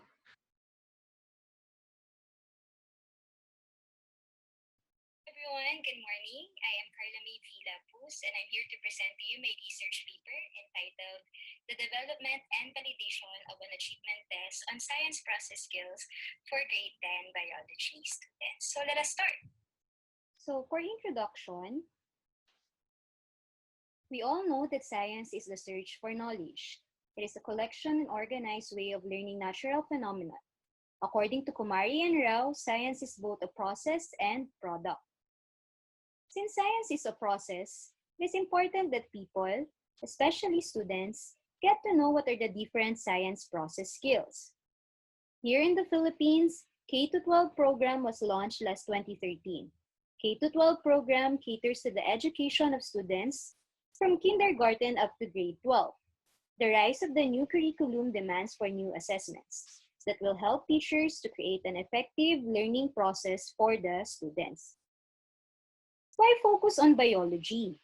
The development of biology as a branch of science has been so fast in recent years that gaps or problems form. Thus, concerns and issues on biology education and how to address it arise in grade school and high school. These gaps in the teaching and learning process of biology are due to a lack of understanding of the underlying principles and nature of this subject that led to a decreasing number of high school graduates that pursue natural and applied sciences. These gaps include poor communicating skills, classifying, categorizing, applying biological concepts to real-life situations, and difficulty in attaining higher-order thinking skills. The development of higher-order thinking skills and the use of science process skills were recommended to solve these gaps. Let's face it, a lot of teachers, especially in public, caters to a big class size. They also need to prepare instructional materials and check papers, balance life and work, while facing the challenges of the new normal, such as attending techno-media literacy training, creating our modules that will be used for the synchronous and asynchronous lessons. This study, therefore, aims to develop and validate science process skills achievement tests that can correctly assess grade 10 biology students. Also, it allows teachers to have a readily available assessment which is easy to use and can aid the teaching learning process of the students, which can be used in the new normal.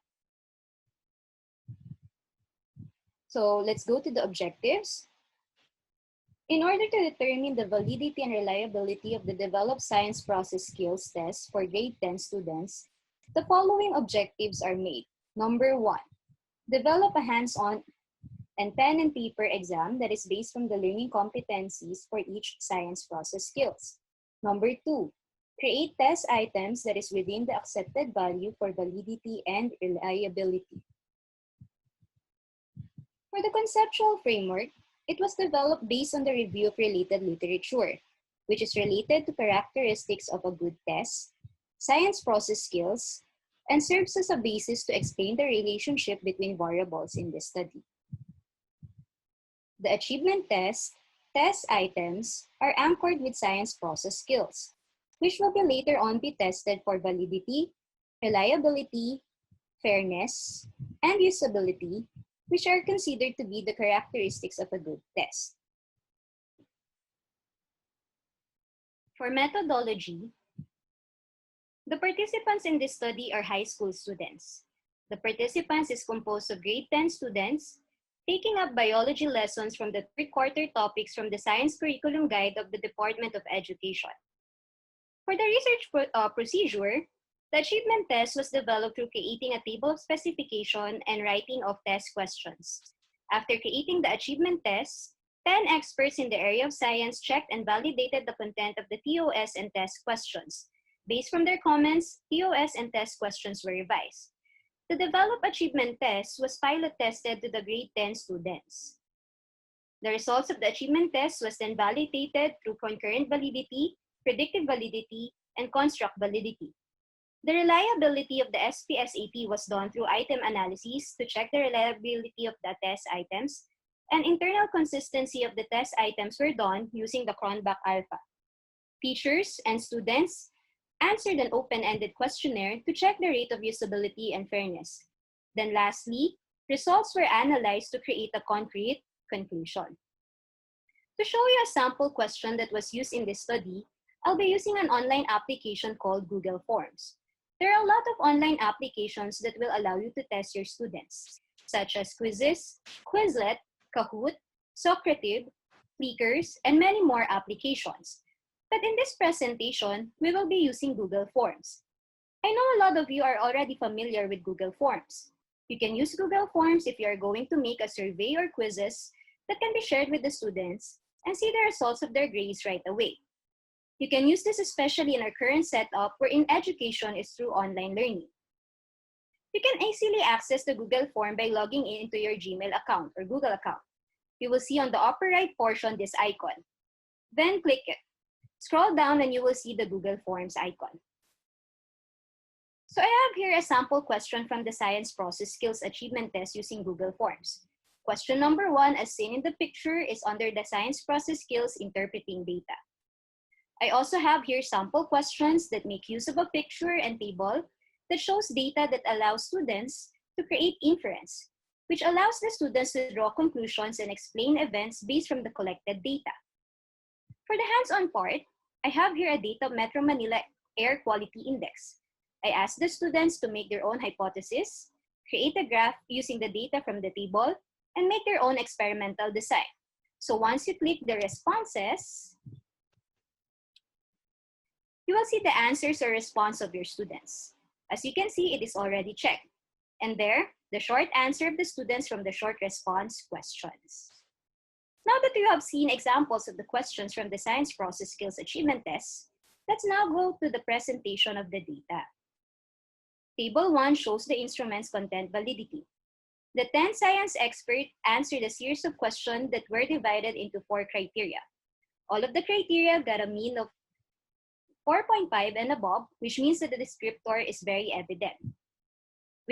While the standard deviation for the 4 criteria are between 0.50 to 0.59, which shows that the data from the responses are not spread out, which indicate that the responses of the experts do not differ from each other. Let us now go to concurrent validity. The concurrent validity of the Developed Science Process Skills Achievement Test, or SPSAT, was validated through the use of correlation R. The correlation between the developed SPSAT and APSA test was done. Table 2 shows the computed correlation between the SPSAT and APSA test. The strength of association is 0.75, which means that it has a high positive correlation, while the computed value of P is less than 0.0001, which is significant because it is lower than alpha 0.05. For the predictive validity, SPSAT was validated also through the use of correlation R. The correlation between the developed SPSAT and the 4th quarter exam in science was done. Table 4 shows the computed correlation between SPSAT and 4th quarter tests. The result of the correlation analysis is R equals to 0.75, which shows a high positive correlation between these 2 tests. Well, the computed correlation coefficient is p-value equals to less than 0.0001, which is significantly lower than alpha 0.05, which signifies a significant correlation. Figure 4 shows the computed value of the Cronbach alpha of the SPSAT. A Cronbach alpha value that is 0.6 and below shows that the test items have poor reliability, and a value of 0.9 and above shows excellent reliability. The computed value of the Cronbach alpha is 0.948, which means that the test items of the developed SPSAT have excellent reliability. Table 6 shows the results of the usability questionnaire that was answered by the teachers who administered and checked the papers of the SPSAT.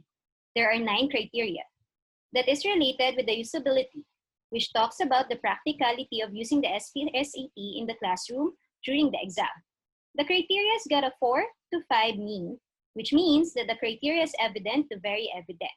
The standard deviations for the criteria are between 0 to 0.70, which shows that the results of the responses are not spread out, which indicate that the responses of the respondents do not vary from each other. Going now to fairness, Table 7 shows the rating that was answered by random students from each question, or section rather. There are 7 criteria that was checked for fairness, which talks about the absence of bias and equal treatment and opportunity to learn the topics found in the SPSAT.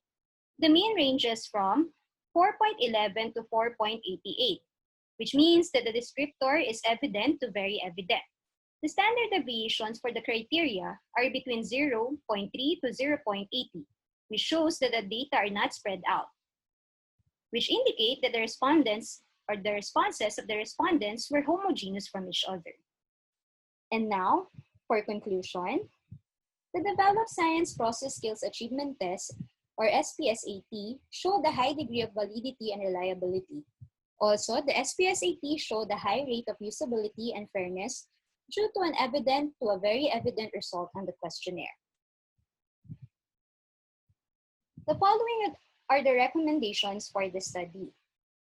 The use of the revised Science Process Skill Achievement Test, or SPSAT, to grade 10 students to further check if the item of discrimination will yield better results. Next, it is also suggested that the other areas in grade 10 science, such as chemistry, physics, and earth science, can be used to create an achievement test that will also be checked in terms of validity and reliability to create more valid and reliable assessments. And then, other teachers from different grade levels may use this study as a guide to create a valid and reliable assessments to properly gauge the science process skills of the students. And lastly, it is recommended for more comprehensive study, further research on this type of study may be conducted in order to improve science education. So here are my references. Thank you so much for listening. I hope you enjoyed the presentation, and God bless. At this moment, for the open forum, may I ask all presenters to please turn your cameras on to be recognized for the open forum. Again, may I ask all presenters to please turn your cameras on to be recognized for the open forum. At this point, I'll be reading some of the questions that have been thrown to us at the Zoom chat box at the order when you presented a while ago. So I'll begin with Ms. Gatan, followed by Ms. Lapuz, then Ms. Makilan. Good morning, Ms. Princess. Are you there? Yes, good morning. Morning, ma'am. All right, so our first question for you is, I'm very much interested on the result of environmental literacy because of the big disparity among its components. And surprisingly, environmental attitudes and behavior got the lowest. I thought environmental attitudes and behavior should be the easiest because they are practical. Can you please elaborate more on this? Okay. Before I'll answer that, I just want to thank you first, AteneoServe, for this chance to present my study. Okay, to answer it, even I myself, when I analyze the data, nagulat rin ako. Kasi sabi ko, practical ito, bakit mababa nga sila, di ba? Siguro I'll just stick with the example that I've given in the presentation. And I wrote there, no, ang behavior ng isang tao ay practical siya. Yes, kaya mo siyang gawin. Pero habang ginagawa mo yan, ang basis mo ay kung ano yung dating alam mo na. So for example, yung pagtatapon ng basura, ng pagpa-flush ng tissue paper sa toilet at paglalabas siguro sa batis o sa river. Yung ibang mga tao, ginagawa nila yan hindi dahil gustong-gusto nilang gawin yan, pero dahil wala silang idea kung ano yung effect yung environmental effect ng ginagawa nila. So, kung kulang ka sa kaalaman, hindi mo i-expect na ang isang tao ay kanya niyang gawin ng tama. So for example, may nabasa akong isang research na pinagawa sa mga 100 elementary students. So merong 100 plants na binigay sa kanila. So tinanim ng mga bata. Pero at the end of the study, they found out that only among those 100 plants, only 3 plants ay nabuhay. So dun sa result, sinabi nila na yes, ang bata siguro ay gusto niyo alagaan yung plant, pero dahil hindi niya naman alam kung paano, yun yung sinasabi nating lack of environmental knowledge, hindi niya alam kung paano niya gagawin. So siguro sa mga STEM students natin, ganun din yung nangyari. Parang superficial. Gusto nilang gawin, pero hindi naman nila alam kung tama talaga yung kung paano nila gawin. So, Okay, thank you very much. Let's have another. Based on your study, can you recommend future areas of research in the future? Okay. Siguro, ang importante kasi sa akin, no, sa ngayon kasi meron tayong environmental literacy test na it's Filipino-made. Tapos meron tayong environmental locus of control tool. Ang kulang na lang yung future orientation kasi inadapt ko to at medyo matagal na siya. Inadapt ko siya, inedit ko, pinilot test ko, pero baka pwede pa siyang gawing pulido. Sana kung in-encourage ko kayo kung may mga graduate students dito na magtitesis, baka pwede kayong gumawa ng tool na talagang nakaangkla siya sa environmental education kasi itong future orientation test na ginawa ay hindi talaga siya nakakaangkla sa environmental ed. So, kasi para sa akin, importante yung future orientation, most especially sa environment. Kasi kung ano man yung decision na gagawin natin ngayon, it will lock us up in the future. Parang we'll suffer the consequences for so many years, di ba? And kaya rin nga kinuha ko yung STEM students kasi, of course, alam natin na they will be the future decision makers, leaders, engineers. So anong klaseng product ba yung gagawin nila ngayon na pwedeng maka-apekto in the future. So sana may kahit isa sa inyo na pwedeng gumawa niyan at tingnan nila. Probably we can find some contacts or connections here in this conference, right? Okay, let's have another question. Good presentation, ma'am. I just want to know how you determine the tools such as ELP that are applicable in your locality, knowing that these tools are developed and used by other countries. Okay. Sorry, dun sa presentation ko kasi, I really didn't focus on the instruments kasi parang sabi ko, I think mas importante yung result. So hindi ko siya masyadong dinatalye. Yung ELT na ginamit ko ay validated na yun, na ginawa dito sa Pilipinas. Isang graduate student sa College of Education. So yun yung ginamit ko. Ginamit ko rin para makita ko yung resulta. So, yun. Ito ay based sa recommendation ng Asian Development Bank at EMB, Environmental Management Bureau siguro, at saka ng DepEd. Okay. Sige. Okay. So, may tatlong parts yun. Email nyo na lang ako if you want to get the instrument. I can share. Sure, perhaps you can provide for your email address at the Zoom chat box later now. All right. Okay. Third question. Looking at your result. Looking at your result, the relationship between environmental literacy and environmental locus of control was negative, which is contrary to what you have said in the introduction. Can you please elaborate on this? Yes. Ayun. So, yan na naman yung medyo nakakagulat na resulta. Kaya, sana maraming graduate students ang aralin pa ito. So, ang napansin ko kasi doon, ang environmental locus of control kasi may 4 dimensions. Yung ELT rin ay may 3 components. So, actually doon sa poster presentation ko, inanalyze ko pa yung mga subcomponents na yun. At siguro itong mga subcomponents may effect din. Kaya ganun. So, another example yung sinabi ko sa presentation ay yung mga nakikita ng mga bata, no? For example, sa school nila, ang dami na nilang nakikita mga recycle bins, ang daming mga programs about about the environment. So parang siguro naiisip na nila na, oh, okay, I'm really responsible for the environment, mga ganon. Pagpupunta sila sa mall, may makikita sila mga poster, paano yung tamang pagtatapon ng basura, ganyan. Pero baka kasi ito ay superficial lang. So kung tatanungin mo sila, may follow-up question, wala na, hanggang dun lang. So hindi siya malalim, kumbaga. Okay. Sige. Fourth question. What environmentally friendly actions that mitigating the effect of the human activities, say throwing of garbage anywhere or something like that, can greatly harm the ecosystem? Because we all know that humans are very much aware about the effect to the environment, but pasaway, they still do it. Naku, parang hindi ko po yata masasagot yan. Kasi marami yan. At kung ano yung gagawin mo ay laging connected, no? Gagawin ng isang tao, sobrang connected. Pero what I can say is, dun sa study ko, may 3 components kung saan sila naniniwala na may control sila sa environment. So, ang unang example nito, ang unang dimension nito ay yung recycling attitudes. So, ang mga batang ito ay talagang naniniwala na sa recycling, mapoprotektahan nila yung environment.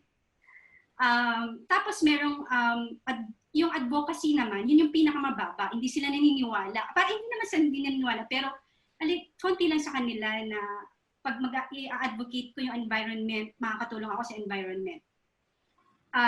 Yung isa ay consumerism, parang ano ba yung klase ng anong goods ba ang binibili ko? Sustainable ba ito o hindi? Tapos ang ikatlo ay activism. So siguro doon sa 3, doon sa 4 na nabanggit ko, pwede natin silang tutukan doon kasi na-measure na natin yung level ng attitudes nila doon sa 4 na components. So pwede tayong tumutok doon at i-ano natin. Hindi lang dapat sa recycling kasi yun yung medyo nakikita nila, pero sana tutukan din yung ibang aspeto. Okay, thank you, ma'am. That would be our last question for you. Okay, thank you. Okay. Let's now proceed to our next presenter. Let's go to Miss Lapuz, Carla. Miss Carla, are you there? Miss Carla?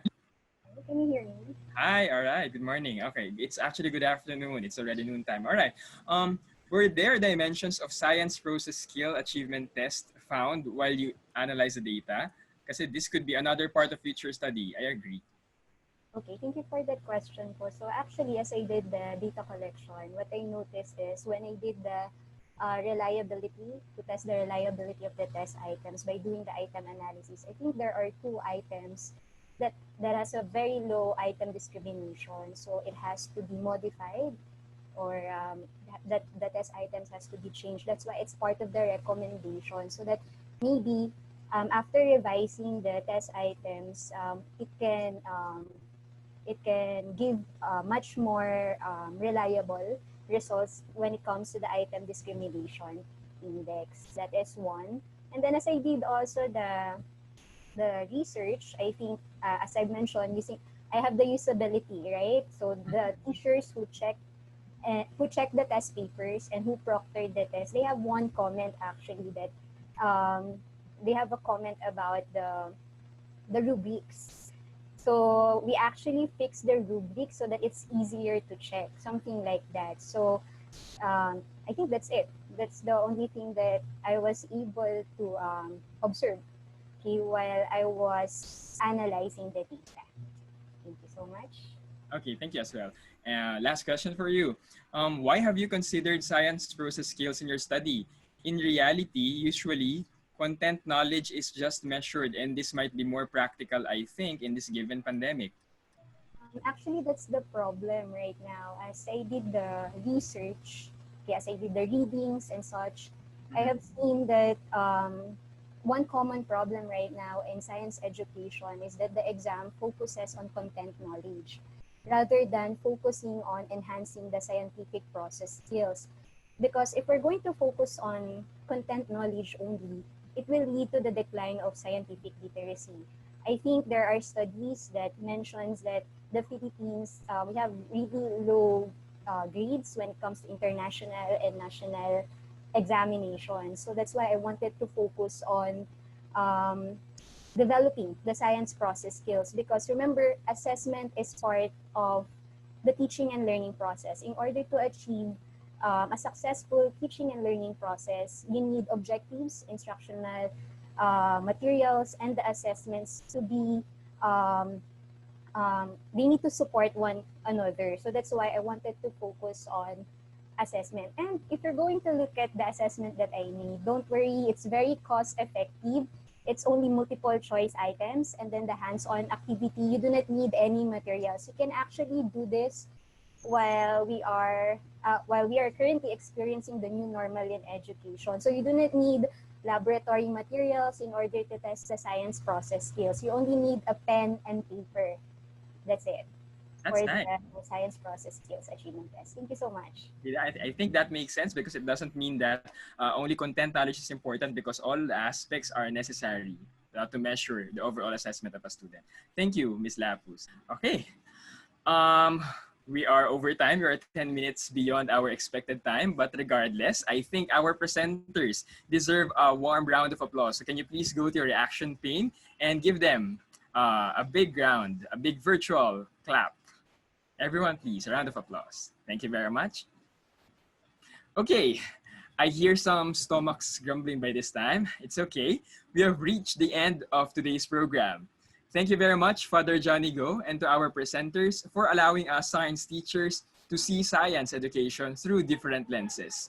With these viewpoints, we are more encouraged to adapt to the current situation by presenting lessons with all possible means. And all the exerted means that I have presented for today would be something that could be really relevant and useful for all science teachers here.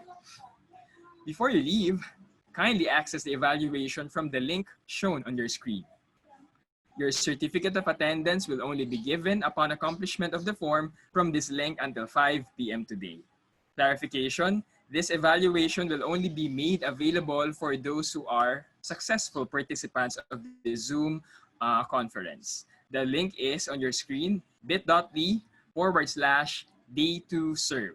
Again, before you leave, kindly access the evaluation from the link shown on your screen, which can be accessed or can be answered only until 5 p.m. today.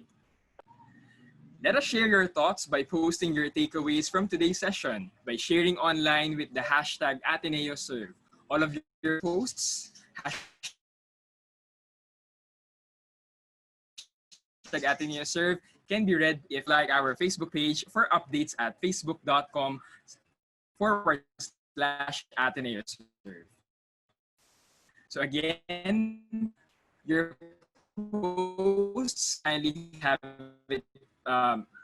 made it publicly and use the hashtag AteneoServe to engage an online conversation with all the participants. Participants and presenters, we hope to see you again tomorrow to be intellectually fueled with fellow passionate educators. Here's to a blessed afternoon, salamat siang, a vigorous health, and a robust mindset. Goodbye, everyone, and good day.